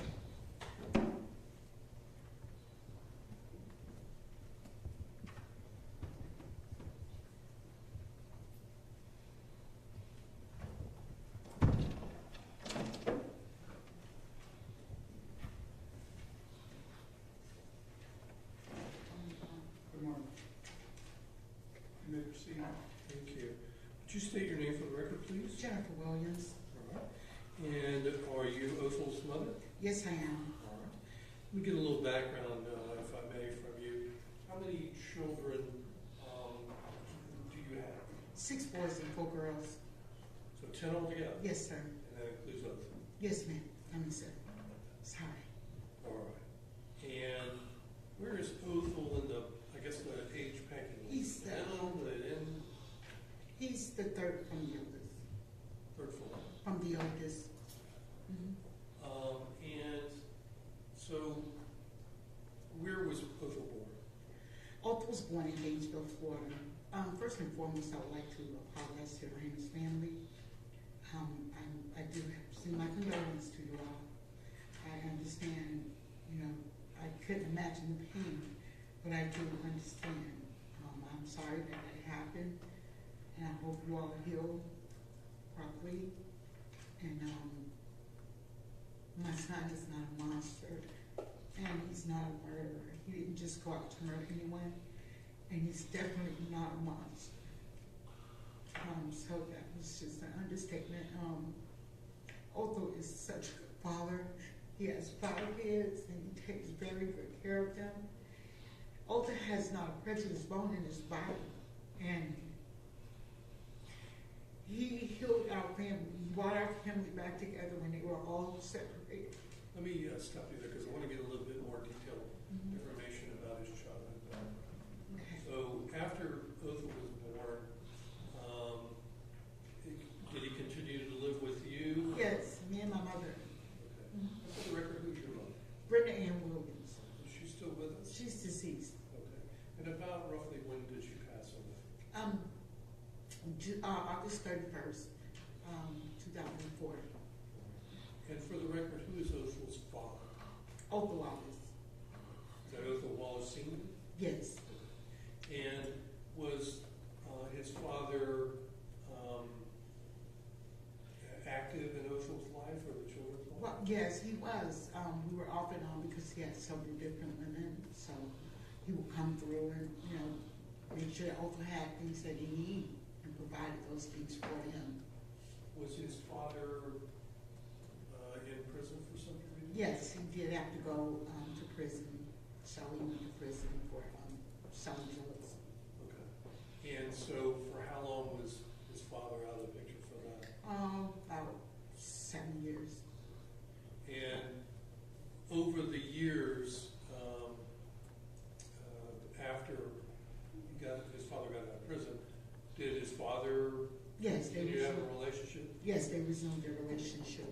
Othal had gotten in a motorcycle accident and almost lost his life. He was in intensive care for a month, and he was in recovery for a month, to rehabilitation for a month. So he was in Central Florida, and his dad came up there. I stayed up there for the whole term, and his father came up there and bought all the things that he needed, like to bring his legs back together, the oils and salts, and And did there come a time when DCF became involved? Yes. Yourself and your children? Yes, when my mom had passed, and I went off the rocket, I went to mental hospital, and my sister cared for my kids, Priscilla Williams, and it was domestic violence in the home, and they removed the kids from the home. Domestic violence in Brenda's home? And Priscilla Williams' home. Now, were you having some drug addiction issues? Yes, I was. And My results turned into drugs after my mom died, and I was in a dark world. And did that addiction result in arrests over the years for drug Yes, addiction? it did. Yes, it did. Okay. And was that also, so let me back up actually. How old was Othal when he was taken out of the home? About 10. And did Othal go where did Othal go with that? He went to New Smyrna.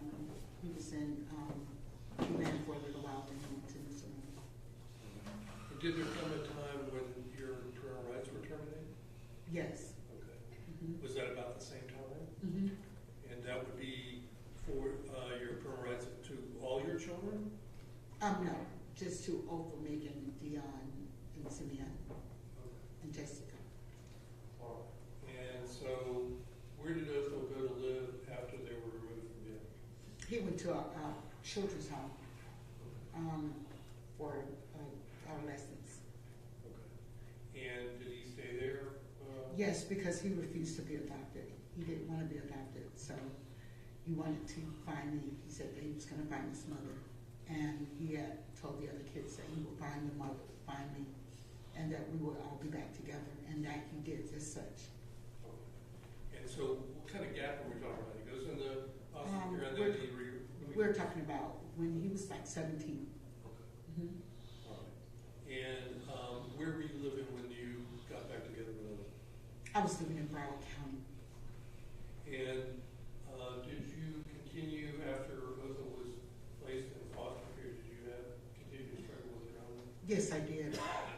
I was having mental health issues and drug addiction. Okay. And can you tell the court what kind of mental health issues? I have bipolar disorder. Did you have that before the addiction? Since the age of 13. Since the age of 13. Yes. And all right. And have you yourself recovered or in recovery from? Yes, I have been clean 18 months. Okay. Are you in a particular program for that? Yes, I am the overseer of a sober living house. Okay. And where's that? In Broward County. So now that you've, for lack of a better phrase, reunited with Othal, describe the nature of your relationship with Othal. When Othal came back in my life, he started finding all the kids, getting all the kids together, and he reunited us all together, and we started communicating, and Othal would come check on me often, him and his friend Stephen, and he would make sure that I was okay. When I was in my addiction, he would always come and make sure that I ate. He would come to my house and make sure that everything was going smoothly in my house. Othal was just an overall good kid. He was very respectful. He doesn't have a hate bone in his body. his life was saved. Would you like to say to the judge as far as the sentencing, which is what we're here for? Yeah, I know it's the part is here, but I'm asking you, please, to have leniency on him so they can unite with his family. Othal's not a bad person at all. I don't know how this took place, but I'm very apologetic for it. Just please have leniency on him so that he can be home with his kids. Thank you. Thank you, Ms. Williams. And let me call Dion Washington.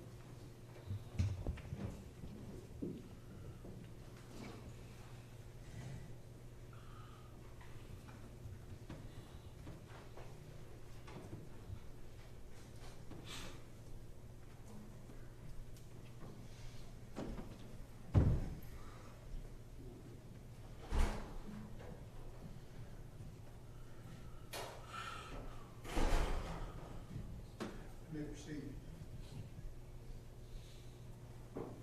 Hey, would you say your name for the rest, please? My name is Dion Washington.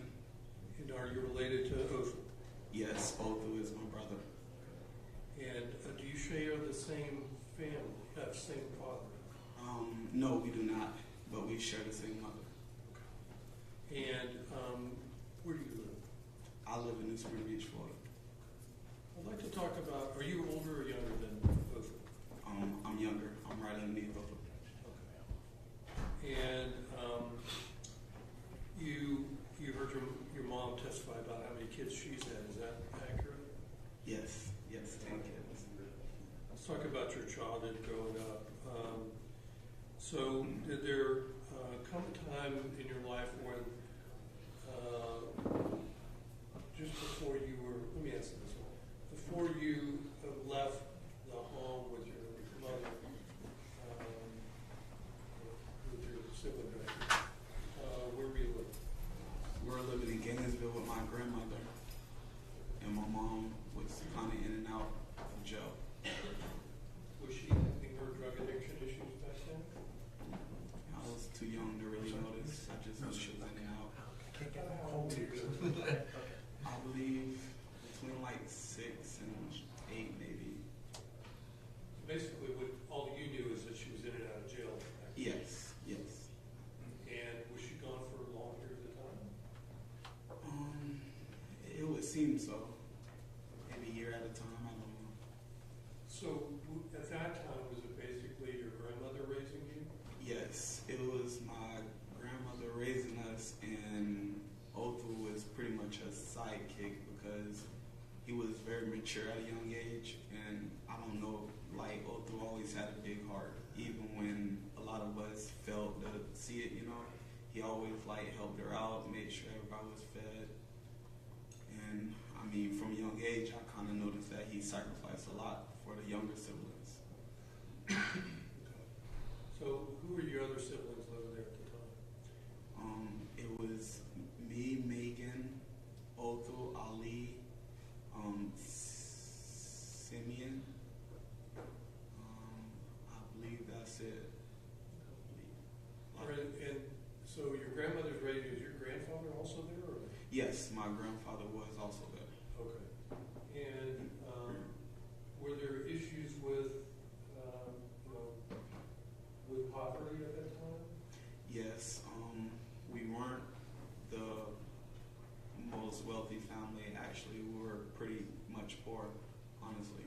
We, like I said, that's why I say Othal sacrificed a lot, because I remember times when we had to share a bowl of milk to eat cereal, and everybody want to be first. You don't want to eat behind somebody, so I remember Othal always allowing us to eat and then coming behind, and whatever left over, that's what he ate sometimes. And at a young age, I noticed that, and it kind of stuck with me.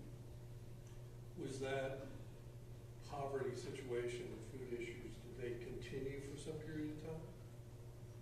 I would say yes. It would be the whole period of time we were with my grandmother, because she had 4 or 5 kids, and then she had her kids also, and so it was a lot of us in one household, and I don't believe she had a job, from what I can recall. So, Do you remember if your mom was working or if she was in and out of jail? I do not recall any wording. And then, what happened to you when you were removed from that? Where did you go?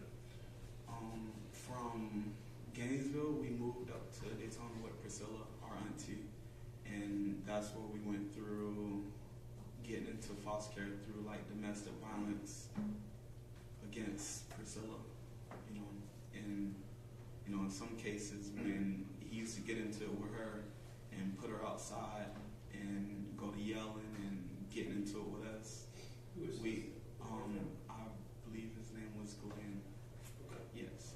And I just recall many times, like, as soon as like she would leave the house, it would be like physical violence towards us, and I remember Othal and another one of my brothers, Ali, standing up for us a lot because, we all were young, but they definitely defended us in a time where it was, scary. So was the boyfriend would be like physically abusive, hitting you guys and stuff? Yeah,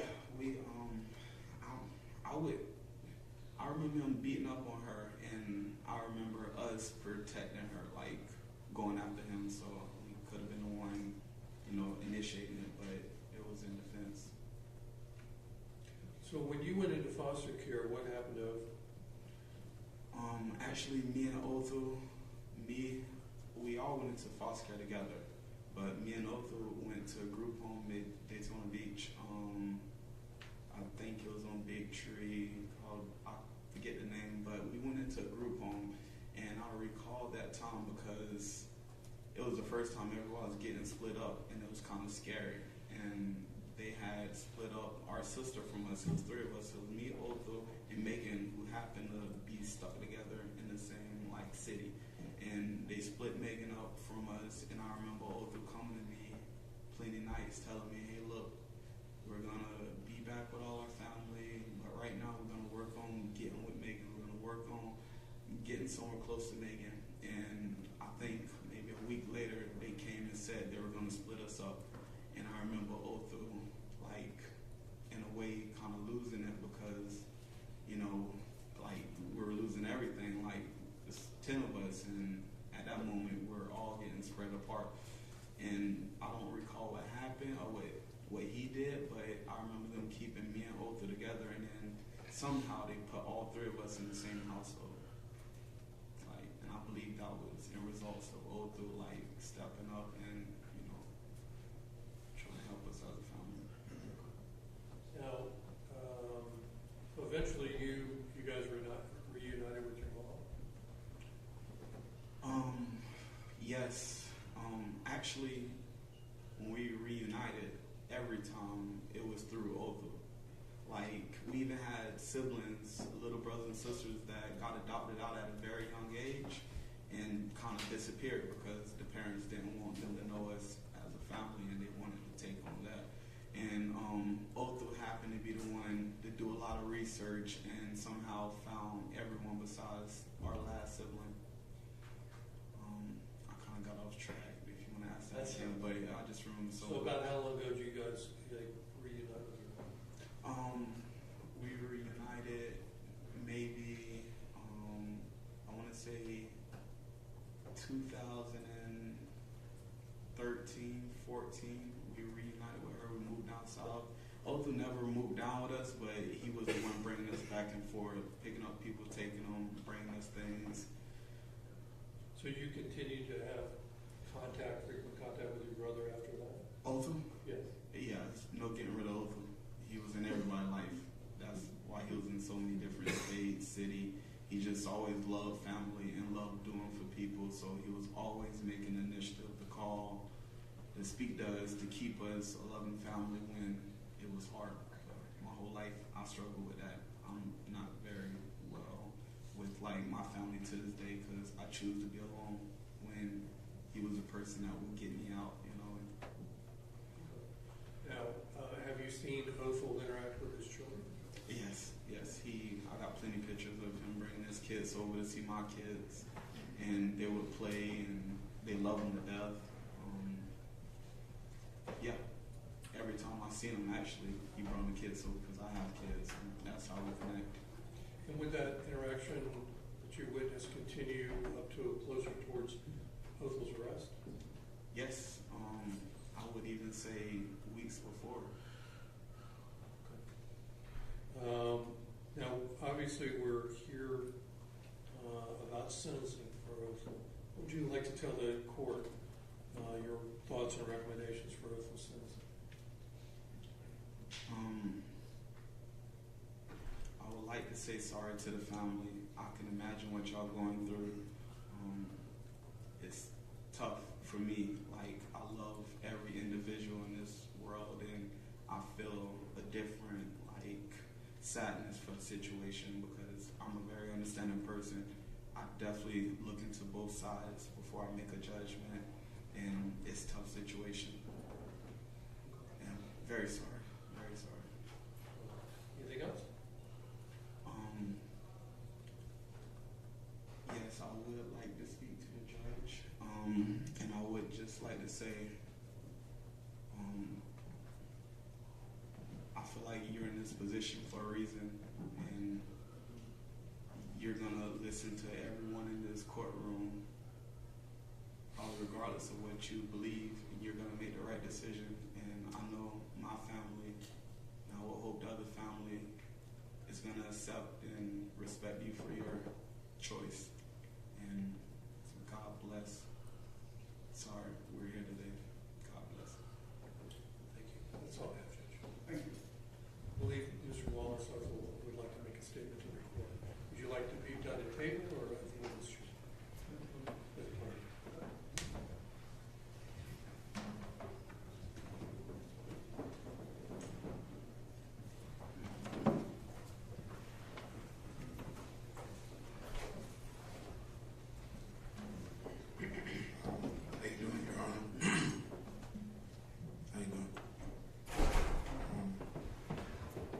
First and foremost, I would like to take this opportunity for the first time I had to address the Rayner family and just to let them know that, I certainly understand that this is a situation that was very unfortunate, and I couldn't feel the pain that they felt for the loss that they have had through this situation.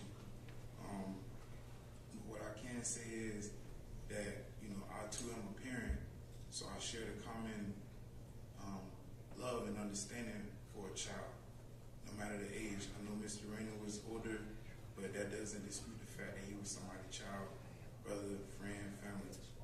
But I just wanted to let them know I send them my deepest condolences, and this was not an action that was personally or egregious to them as a family or just him as a person. I didn't get to know Mr. Rayner until after the fact. As you've seen in the video in the trial, we had mere seconds to find some understanding, and unfortunately, we never came to any understanding at all before this whole situation transpired. But I just want to say also, it's very humanly for them to feel everything that they feel, because I would feel the same feelings that they have if my child was lost in the situation, or just it was an unfortunate series of events that took place and cost my child a life. So if I could look at them, I would, but unfortunately I don't want to cause any disturbances in the court. But I just want to say that I do understand that their emotion, and I do, although it's not in my favor, character favor, I do respect the way they feel about what's going on. But I also want to reassure them that I'm not a monster. I'm a citizen of this country just as they are, and just as every individual in here is. That day I went to work just like I would any other day, and I was just coming back home, winding down,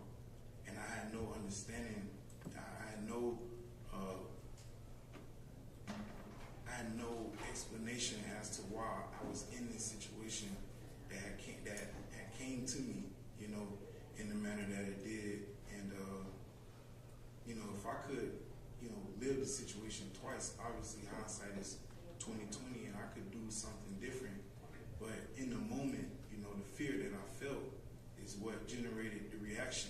And I just, I'm sorry that it happened, but at the same time, Judge, I want to be human about it as best as I can and just get you to understand that people have the obligation to protect themselves. And Judge, you are an elected official. You are afforded the opportunity to be protected by those who work for the establishment. I, as a citizen of this country, am not afforded that same opportunity to be covered by the protection of anybody in the establishment. So, as a person, I get to embrace the Constitution, and what comes with that is responsibility for self-preservation, and to protect myself. And that responsibility falls on me in every situation. So I just want you to understand, Judge, that is what took place in that moment. Is just, me merely protecting myself from the misunderstanding that was brought to me. You know what I'm saying, Judge? So I just wanted to make sure I convey that properly. I'm not sure I understand. Well, okay, if I could put it in this way, there's nobody that's obligated to protect me if I'm sitting in my car in a night like that. There's nobody immediately is going to react to me besides me. There's nobody that can calculate what I feel and what I come to understand as a threat. So, for instance, if somebody made any act towards you, these individuals standing here today will immediately take the protective role to preserving your life. In the night I was approached, Judge, I didn't have that situation. I didn't have anybody there that would have protected me. It was dark. I was sitting in my car. I didn't understand what was going on. I wasn't doing anything wrong. So when I was aggressed in the manner that I was, I took it upon myself to protect myself in the moment. And like I said, if I could live the situation twice, which I know I can't, but I would. Now that I'm seeing, there would probably have been something I could have done different. And I sit in my bunk since I've been in jail the past 2 years and change.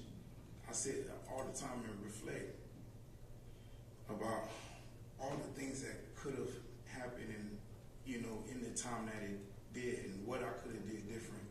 And the hardest part I have understanding with is how we just couldn't get the understanding. I asked multiple times, like, what's going on, trying to just get some inclination as to what's happening with me.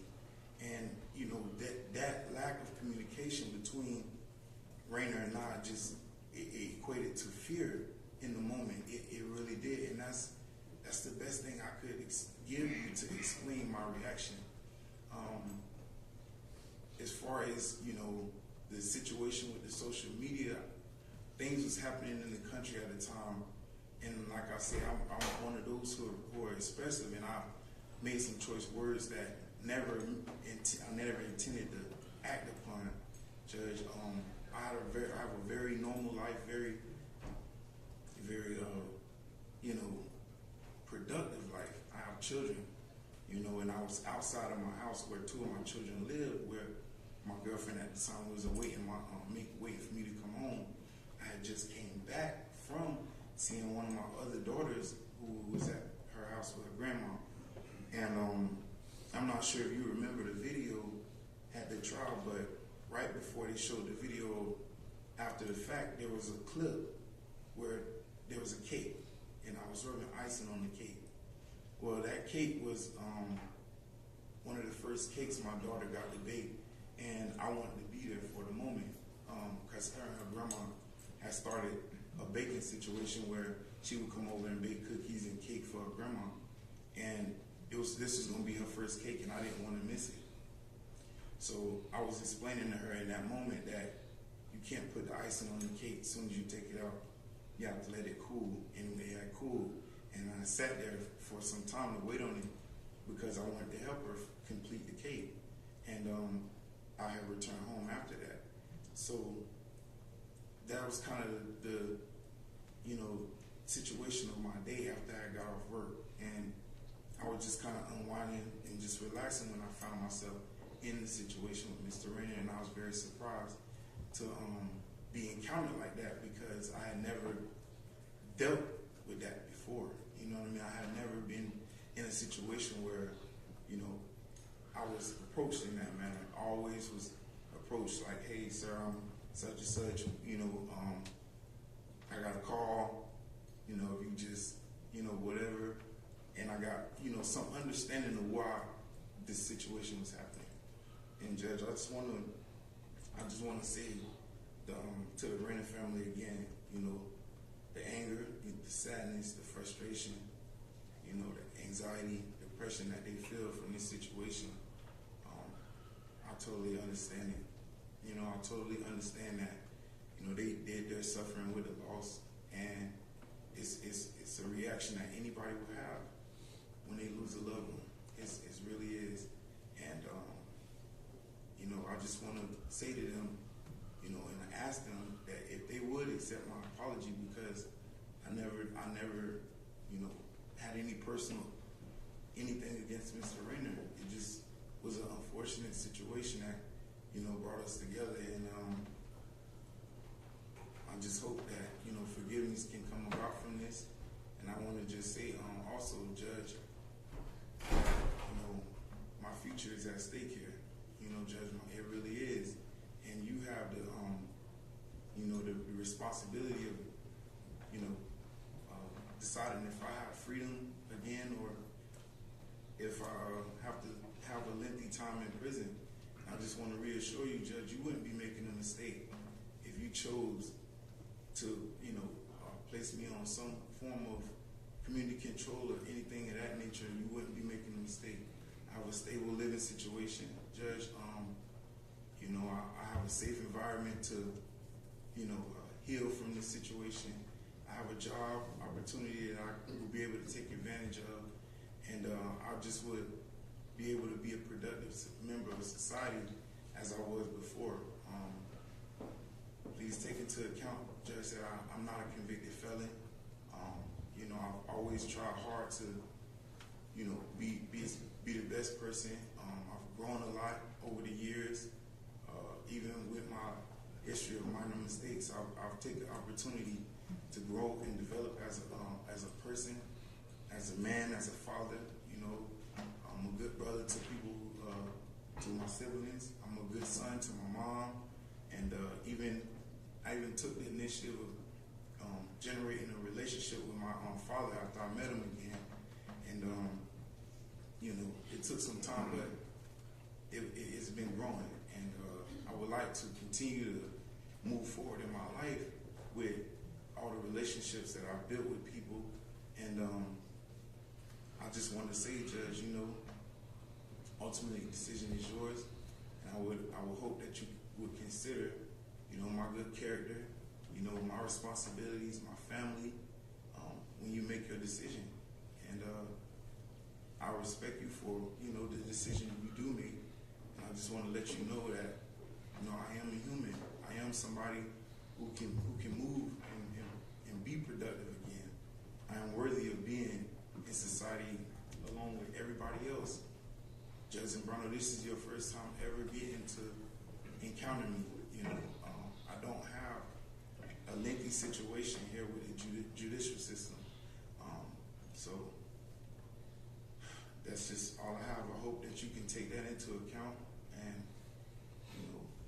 have mercy in your judgment, seriously. Thank you. Thank you. You can have a seat. That would include the witness testimony. Okay, as far as argument, you get to go first and last. Judge, there isn't any motion for downward departure. This would be the time to argue it.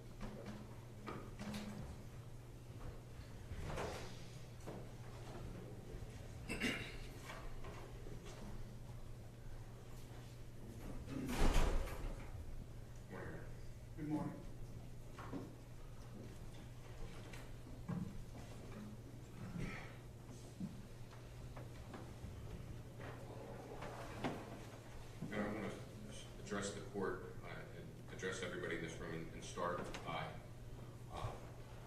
commenting on the fact that we don't make this motion lightly.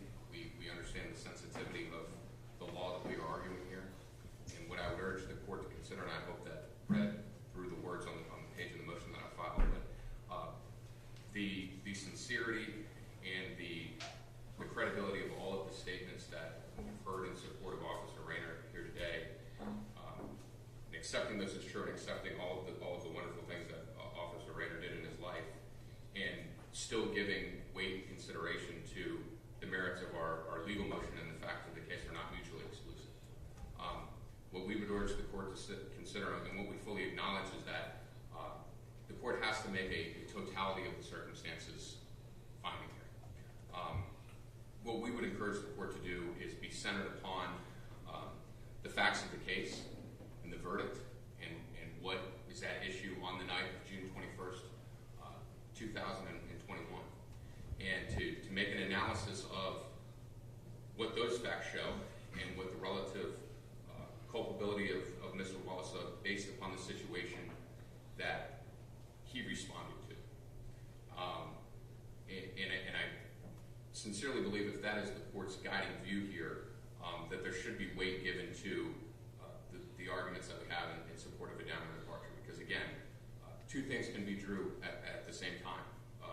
Officer Wallace can be a great person, a great friend, a well-intentioned officer, yet there could be a situation, just as the one that leads us here today, where tragic situations coalesced, and Mr. Wallace was placed in a situation to respond to something that he didn't have to respond to. And I think that is the essence of our argument here.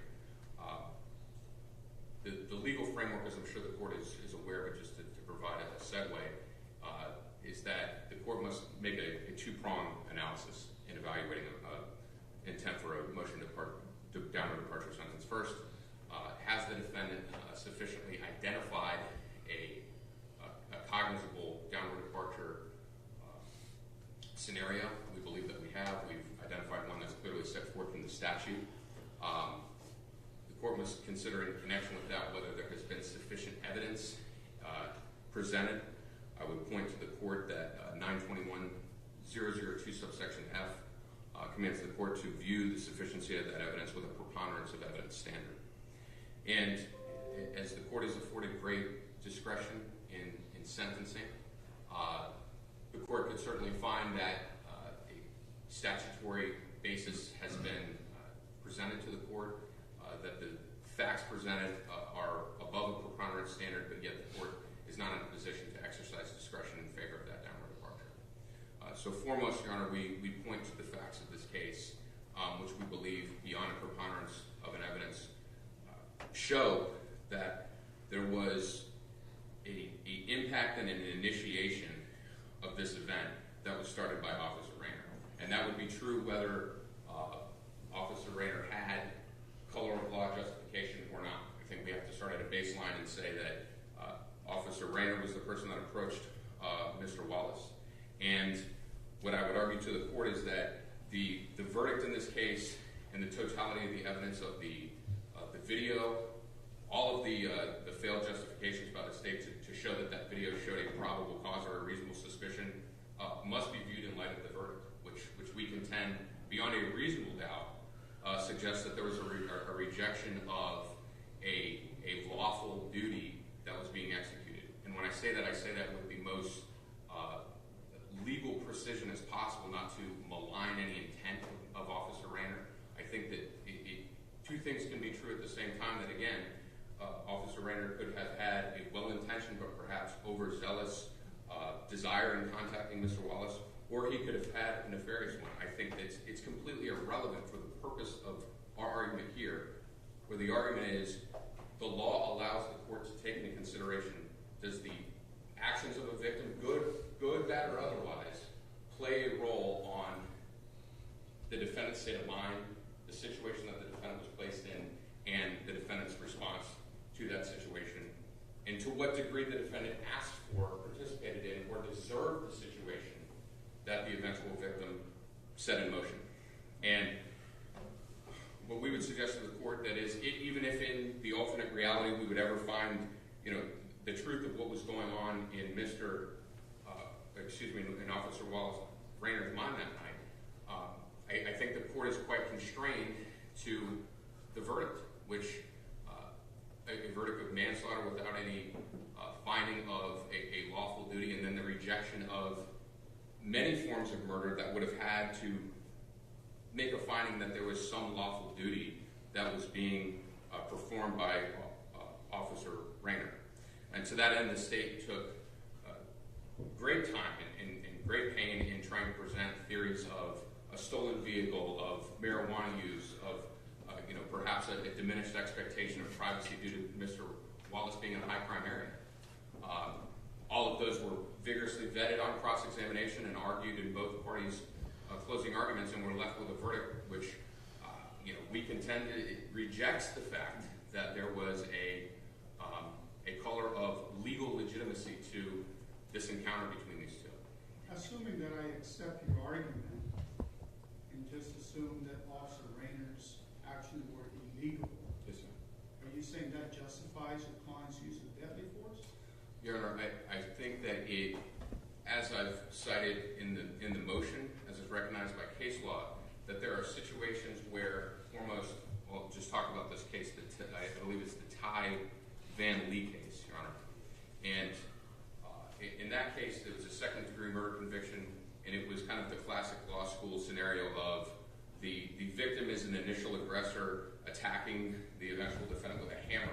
There's a confrontation. The defendant leaves and comes back with a gun and unfortunately shoots the victim in the case and gets convicted of second-degree murder. And the parallel here is that the court recognized in the Ty Van Lee case, the statute recognizes that when there is a situation that is thrust upon a defendant, where there is provocation, where there is a violent encounter, that should be accounted as to what that does to a person's state of mind.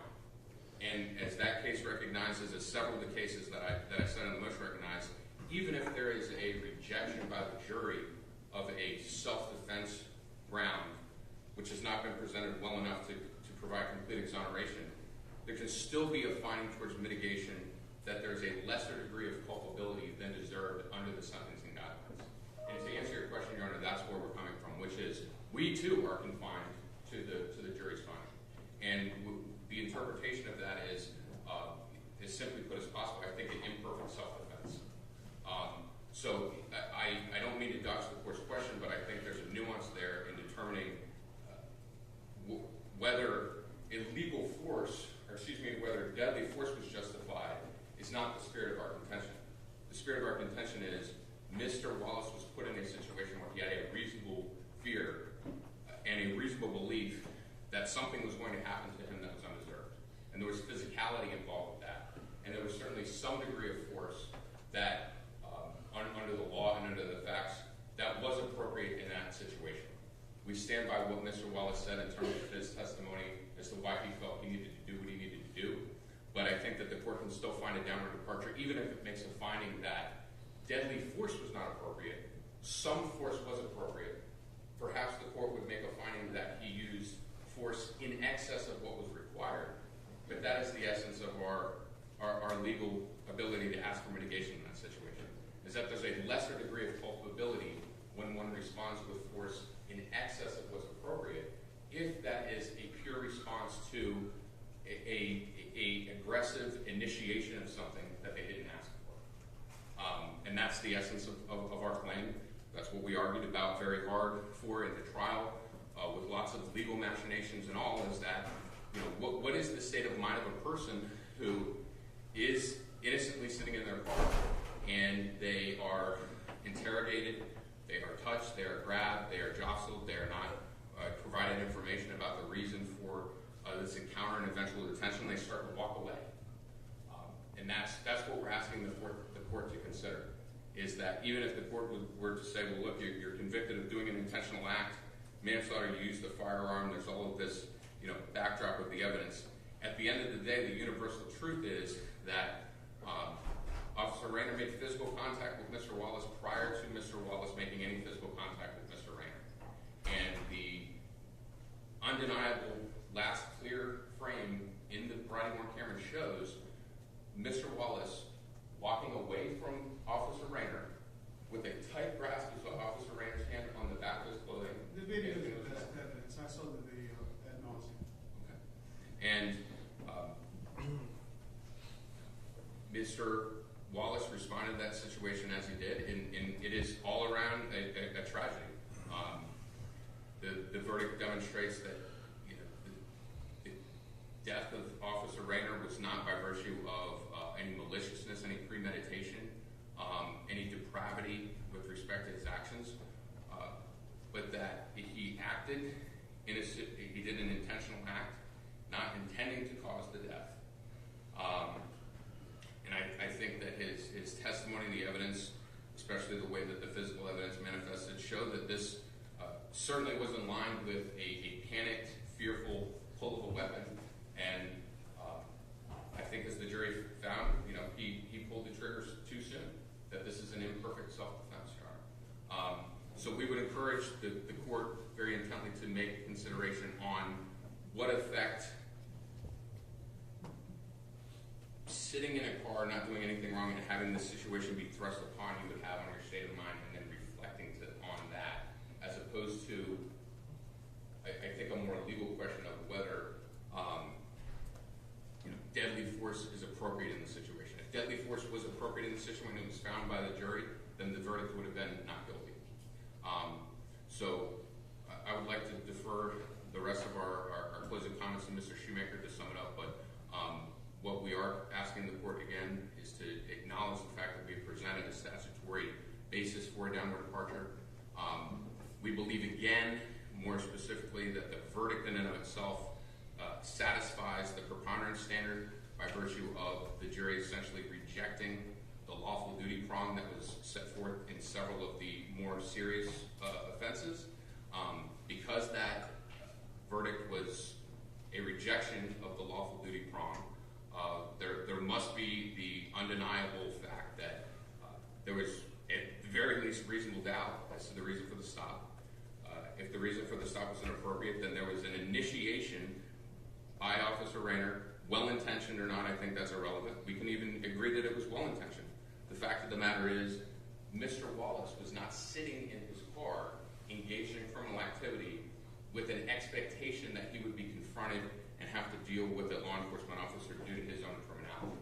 And because of that situation, Your Honor, we believe that there should be some significant consideration that his level of culpability under this circumstance is diminished by virtue of the tragic coalescence of all the forces that came into this case. Thank you. Mr. Shoemaker.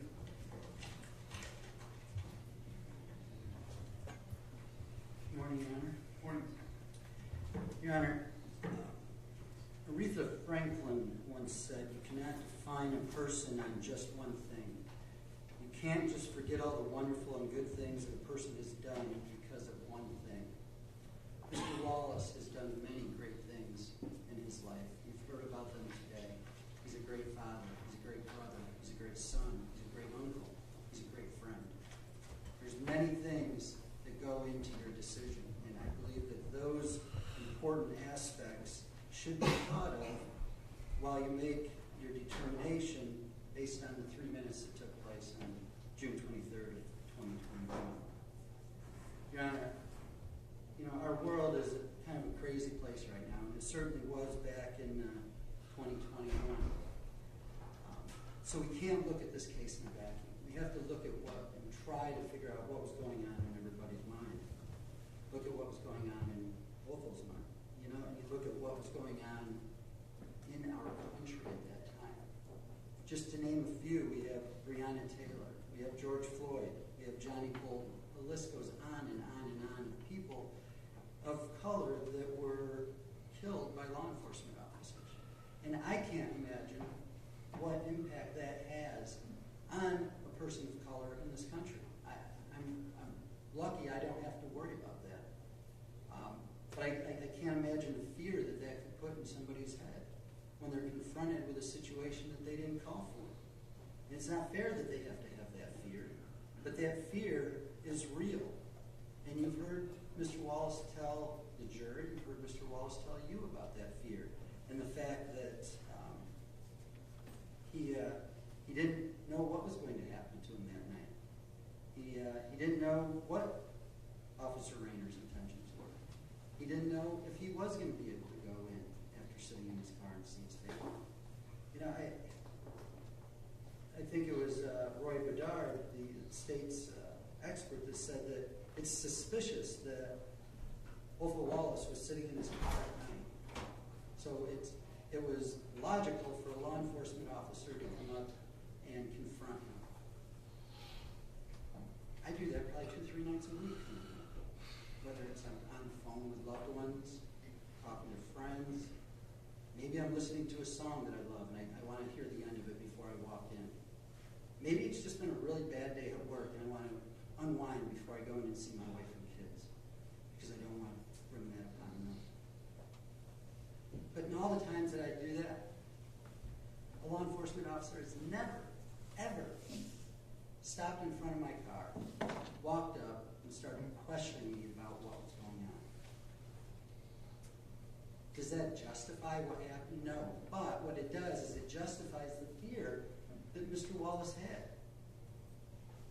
I don't know what I would do in a situation like that.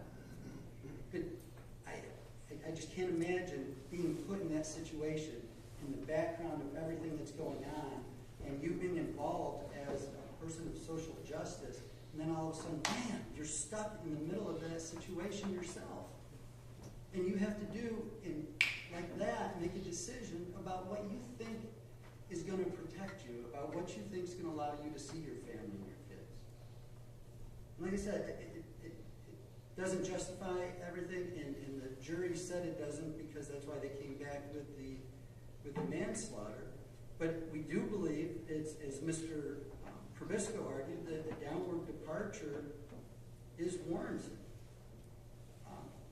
You know, when you look at the whole situation, how it happened, Officer Rayner approached him, backed him into a corner, put his hands on him, grabbed him, pushed him, choked him as he was trying to walk away. And the state, as hard as they tried, couldn't find any legal justification that the jury would find allowed him to do that. So when you look at the reason for the downward departure under Section 2F, you know, it's did Officer Rayner escalate this? Yes. Did Officer Rayner, was he the aggressor? Yes. Did Officer Rayner provoke Mr. Wallace? Yes. And all those things are things that you can look at in order to determine whether or not we met the standards for a downward departure, and number two, whether in your discretion, whether you think it is reasonable to do. As far as the enhancement to the gun, you know, it gives you the opportunity to give Mr. Wallace 30 years because of the firearm. But I think if you look at everything that took place on that night and all the facts that were presented and everything that we have shown in the trial and in other prior hearings, I don't believe 30 years is justified. This is a situation where the jury found obviously that he wasn't acting under the color of law and doing what he should have been doing as a law enforcement officer. He wasn't in the lawful performance of his duties. And because of that, we think that 30 years isn't justified. And again, we would ask for the downward departure into what you feel would be a fair sentence. I'll save the rest for rebuttal. Thank you. Steve?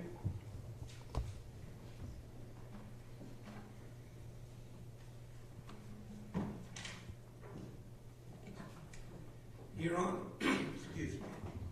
Your Honor, I suppose after listening to what Mr. Shoemaker and Mr. Probisco said, that any time a law enforcement officer approaches somebody and asks them a question, doing their job, trying to be protective of the community, that they are doing something unlawful and illegal.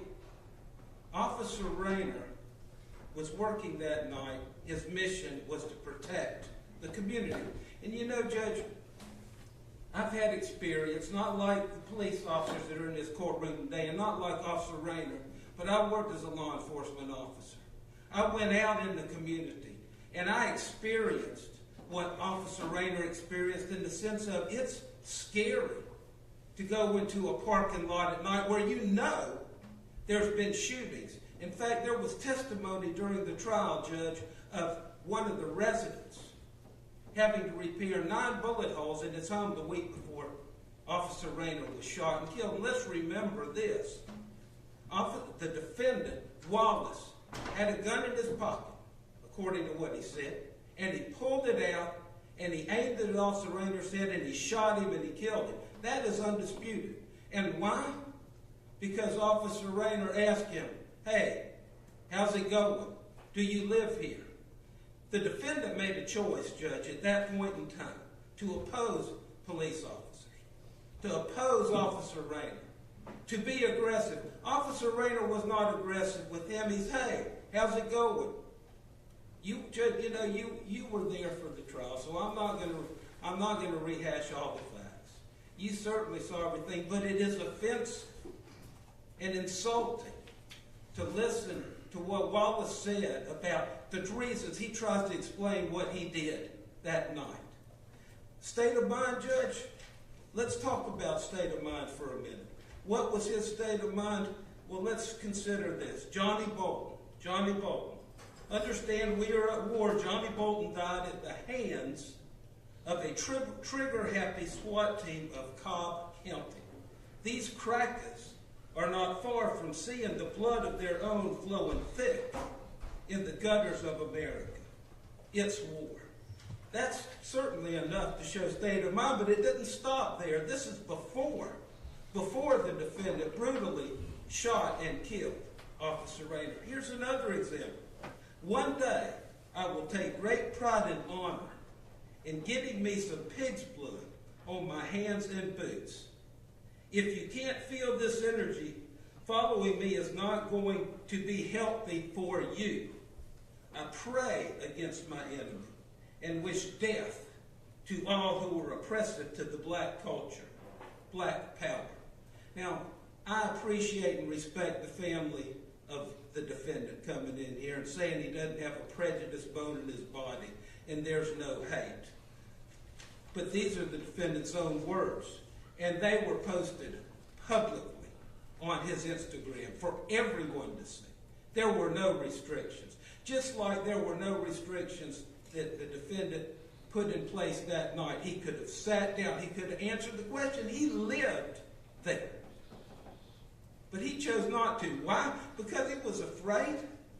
Judge, what about his post 15 minutes after he shot Officer Rayner and left him for dead? This was his own words, recorded and played for the public. I want you all to know something, man. I love you all. I want you all to know something, man. I love you all. Black power.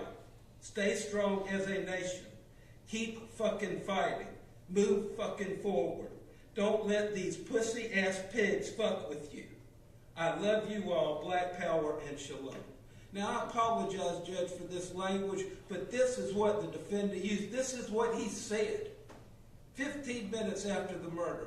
Judge, you saw the video, as you said, ad nauseum. It was sickening every time it was watched. The pit of my stomach just got in knots because of it. But Judge, where was the fear? They're talking about he was afraid because of these things. He wasn't afraid. He was mad. He was angry. And by God, he was going to get his due, and he did. But now that he's standing before you convicted of a crime and facing 30 years, he wants to try and backpedal a little bit. Judge, it's too late for that. As far as a downward departure, there is no substantial, competent evidence to support their argument that Officer Rayner was the aggressor, the initiator, the provoker. If that's true, then every time one of these officers goes out and talks to somebody and asks them a question and then they become evasive or won't answer it, that they can't follow up, what are they supposed to do? Turn around and walk away? These communities are begging for police officers to come and clean up their streets. The people that live there can't do it. And the police have to walk in there and do it. Officer Rayner was courageous that night, going where he knew harm was. There's no substantial competent evidence. The video is the best evidence. You've seen it, Judge. You'll make the decision based on the trial and the facts that you saw. But it's also contrary to the law. Let's not forget that there's case law and there's Florida statute 776.051 that says that it is unlawful you cannot resist. It is not justified to resist an officer, whether the detention or arrest was legal or illegal. That was codified in the state law. 776.051 and case law. And this thing about the verdict, Judge. The jury came back with a verdict. We all live with it. Those that are grateful that it happened and those that aren't. But I can tell you this, it wasn't a statement from the jury about that Officer Rayner acted improperly or unlawful. It was a compromised verdict, plain and simple. Nothing more, nothing less. And the fact of the matter is, Judge, you got the ability, the discretion to impose a 30-year sentence under the law, under that charge. And we certainly are urging you to do it. You know, I mentioned about going into these communities and what Officer Rayner was doing. You know, Judge, if there was to be what they're asking for, a downward departure. You know, officers already have a target on their back from folks like the defendant here. A downward departure would encourage that. A downward departure would encourage folks to say, well, that's an inappropriate argument because send a message arguments. I'm not asking you. Not permissible. Yes, sir. I'm not asking you to send a message. I'm just saying what I believe will happen if courts start giving downward departures when officers are doing their job. That's all, Judge.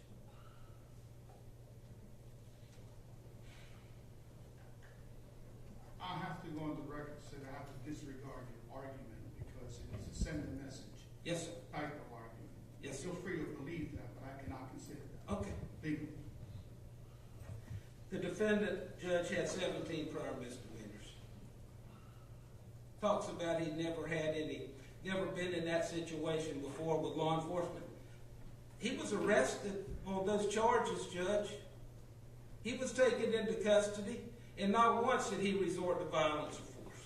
It does. Additionally, Judge, some of those charges involve firearms, a 9mm, in fact. He was initially charged with an ag assault, and one of those allegedly pulled it and threatened folks with it. When the police arrived, they found the gun in his possession. They took it. There's been no evidence of him. He's testifying in a document that's not before the court. The prior history is before the court. It's part of the pre-sentence investigation, the prior history. So, Your Honor, what I'm saying here is that he possessed those firearms. He was convicted, or he pled to improper or reckless display of a firearm, improper exhibition. He was charged with domestic violence 3 times. Judge, I'm going to object to any case that he would charge him with dismiss, the court cannot consider. They're in the PSI that he was arrested for. I'm not entitled to consider things that he was not convicted of. Yes, sir.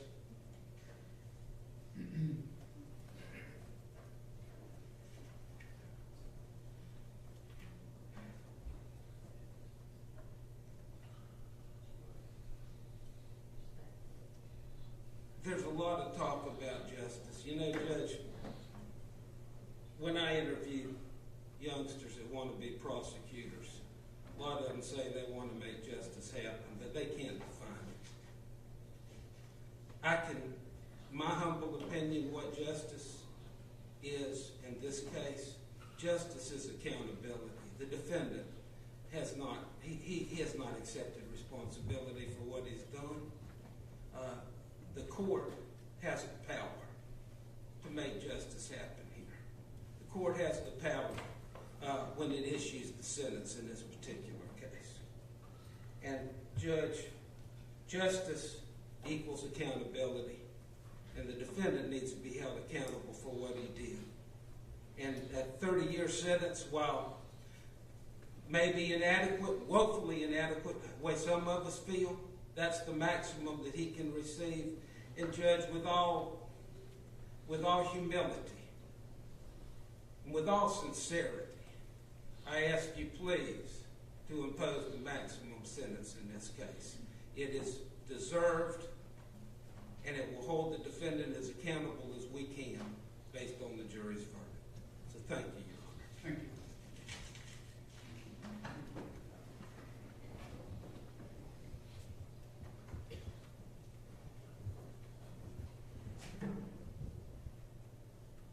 Your Honor, I agree that justice is accountability. Justice has many different definitions. Justice oftentimes is incapable of definition.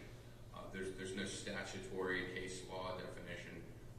Justice is this concept that we continually work through in this courtroom, the streets that the officers patrol, and then the office of the state attorney's office, and in offices like mine all across the country. And what is an unfortunate reality of this case is, as Mr. Wallace touched on in his remarks to the court, is the communication, and I think the lack of understanding. And I would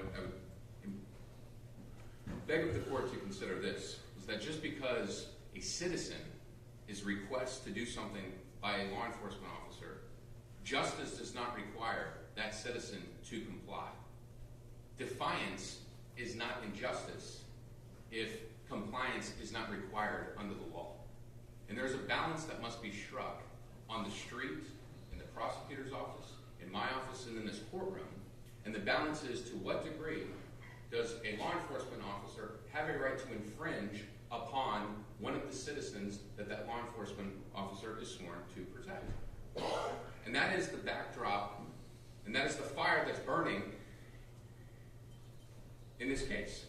A fire that apparently the state still, in its remarks that were the same remarks to the jury that were rejected by the jury, made today. That anytime a law enforcement officer comes up to you, you have to respond. You have to comply, regardless of whether there's color of law, regardless of whether it's harassing, regardless of anything. If a law enforcement officer asks you to do something, you have to do it. Your Honor, you know that that's not the law. That is not what the law requires. I know I don't have to kill him. I agree with that, Your Honor. But to what degree does that act of asking someone to do something that they don't have to do have an effect on the culpability that is to be considered in the sentencing court? And that's the issue. And what's disheartening is that we're not having a debate about, even if Mr. Rayner, or Officer Rayner, had done something inappropriate, to what degree could Mr. Wallace respond in kind?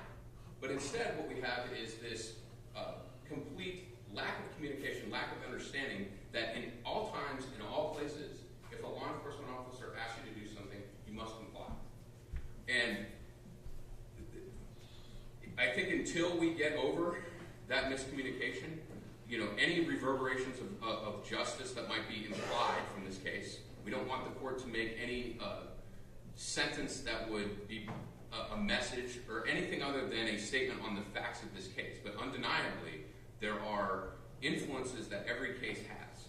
And we feel very strongly that if there's not some recognition of the fact that there is a verdict that rejected on a legal and factual basis, that Mr. Rayner's approach, again, from a legal perspective, was proper, that would be a lack of accountability. That would be contrary to what the jury deliberated very hard for, I would say, over 24 hours in coming to a determination on. And if the state is coming before the court and asking you for a sentence 3 times the minimum in this case based upon a compromised verdict, how is that any accountability? That the state's argument to this court is that the best that they can say is, well, the verdict was compromised. The verdict is what we are left to deal with. The verdict is what we agreed when participation in this system that we would rely on to resolve the dispute. And the dispute was resolved in the fact that the jury rejected depravity, premeditation, the 5 different ways that the state had on the table to get a death penalty in a murder conviction. And why did they do that? Your Honor, I would urge the court to consider the old adage of oftentimes the most simple and obvious explanation is the correct explanation. And what the jury found by its interpretation of the evidence and the arguments was that this was a tragic situation. I think if they found anything other than a tragedy, you'd have a first-degree murder conviction or you would have an acquittal. And when I use the term tragedy, I use it to insinuate that, sure, there are actions and fault and intent that go on both sides. But we're considering a tragedy. There are situations and influences on both of these two individuals that implicitly, in the background or otherwise, that came together and caused the event. And I think that those backdrop issues, society at the time, an officer should be keen in that neighborhood. He should be proactive towards looking and identifying potential threats. But there's also a balance. There's also accountability on both sides. And so what we ask the court to do in considering a sentence is to consider foremost the facts of the case.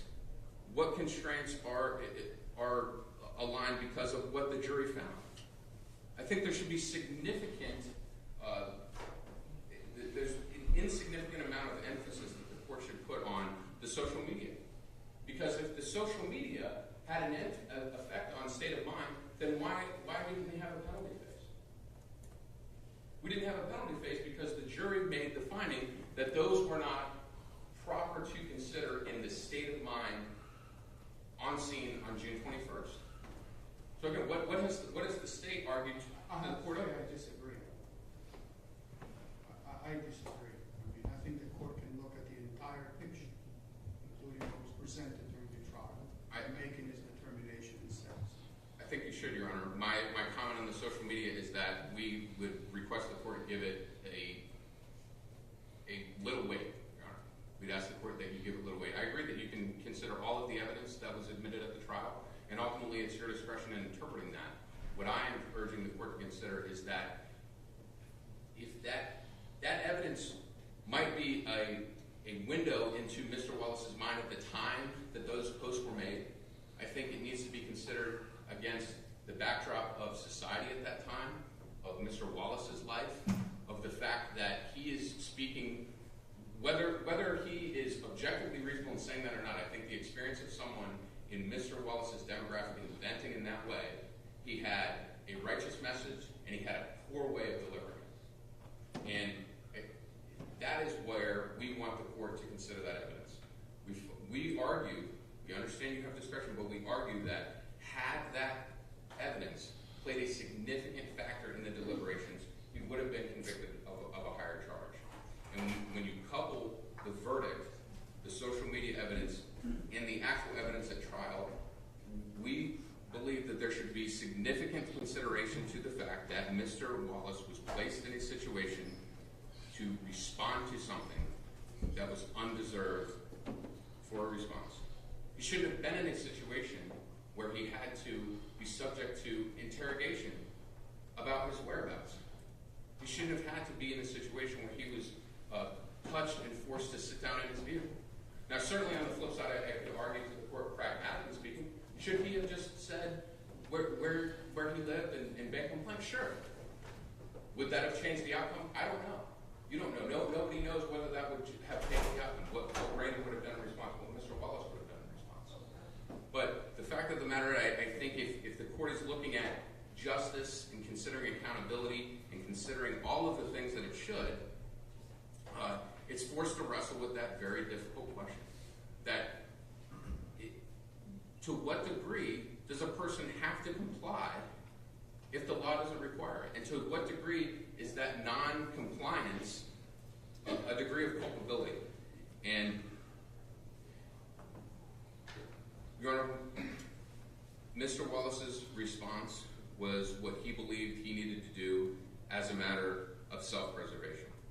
We understand that the jury rejected an outright exoneration of Mr. Wallace's actions, but it certainly upheld, to a large degree, some semblance of support for the reasonableness of fear and the reasonableness of him responding in some way to the situation that was created by Officer Rayner having contact with Mr. Wallace that night. And that's the spirit of our plea to this court. I make no excuses in the sense that Officer Rayner did what he did and he deserved to die, or that things, if you could operate in another universe, could have been handled differently. I come to the court to ask for significant consideration on the state of mind that was influenced by a situation Mr. Wallace didn't ask for, about the fact that the state has presented to you the same arguments that were rejected by the jury, and as we trust the court will do, to make an independent decision, not swayed upon or not pressured by any outside influence or anything other than the facts of this case and what you've heard during the trial and the sentencing, Judge. Thank you.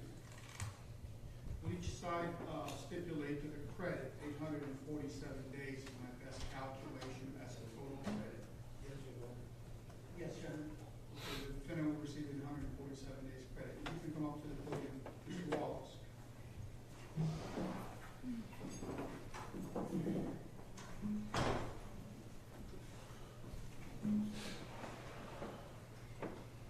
Okay, with respect to the basis for the downward departure that has been filed, I find that there's not substantial competent evidence and that the facts do not support a legal basis for a downward departure. I have to consider it, but I find also that even if there was a basis for a downward departure, it would not have impact in any decision by the court. To the extent that your motion also addressed some sort of a quasi-proportionality analysis, which you didn't argue, I would reject that. The Supreme Court has made it very clear that we don't do proportionality analysis in cases. As far as this case, Mr. Wallace, I want to let you know that I respect you as a human being and that you have been afforded due process. I respect the process very much. I am not here to solve any social issues, and that is not the purpose of today's sentence. However, having said that, I have to tell you this much. Words matter. Yes, sir. They really matter. And your words are very chilling in portraying an image of you that maybe you didn't anticipate. But when those words are taken in combination with what happened here, yes, sir, it sends a terrible message. I wish I could tell you that I don't know the reasons why this incident occurred, but the truth is that you clearly expressed your feelings towards law enforcement just days before Officer Jason Rayner was killed. I am convinced, more so today than at any other time, and you did not kill Officer Rayner because he was Jason Rayner. You killed him because he was a police officer. You took a simple police investigation, something that happens every single day in our community, and then you elevated it to a violent struggle for absolutely no rational reason. Officer Rayner never suspected the execution of your plan until it was too late for him, and it cost him his life. You, however, achieved your goal, getting blood in your boots, and now you're being held accountable for those actions. Now, clearly, you hold nothing but resentment and contempt for law enforcement, and this country guarantees you and every citizen to hold to those beliefs that you want. You can hate law enforcement all you want. However, violence is not a way of enforcing our beliefs in a democratic society. In this case, at the end of the day, your biggest mistake was failing to take into the account that each human being has its own set of characteristics. That's what makes us different. Concentrating your dislikes for all law enforcement without regard to any other human characteristics is called prejudice. Based upon that, I'm going to adjudicate you guilty of the offense of manslaughter with a firearm. I hereby sentence you to 30 years in the custody of the Florida Department of Corrections with credit for 847 days. I require you to pay court costs and convert those court costs to a civil judgment. You will have have 30 days to appeal the judgment of the court. Thank you.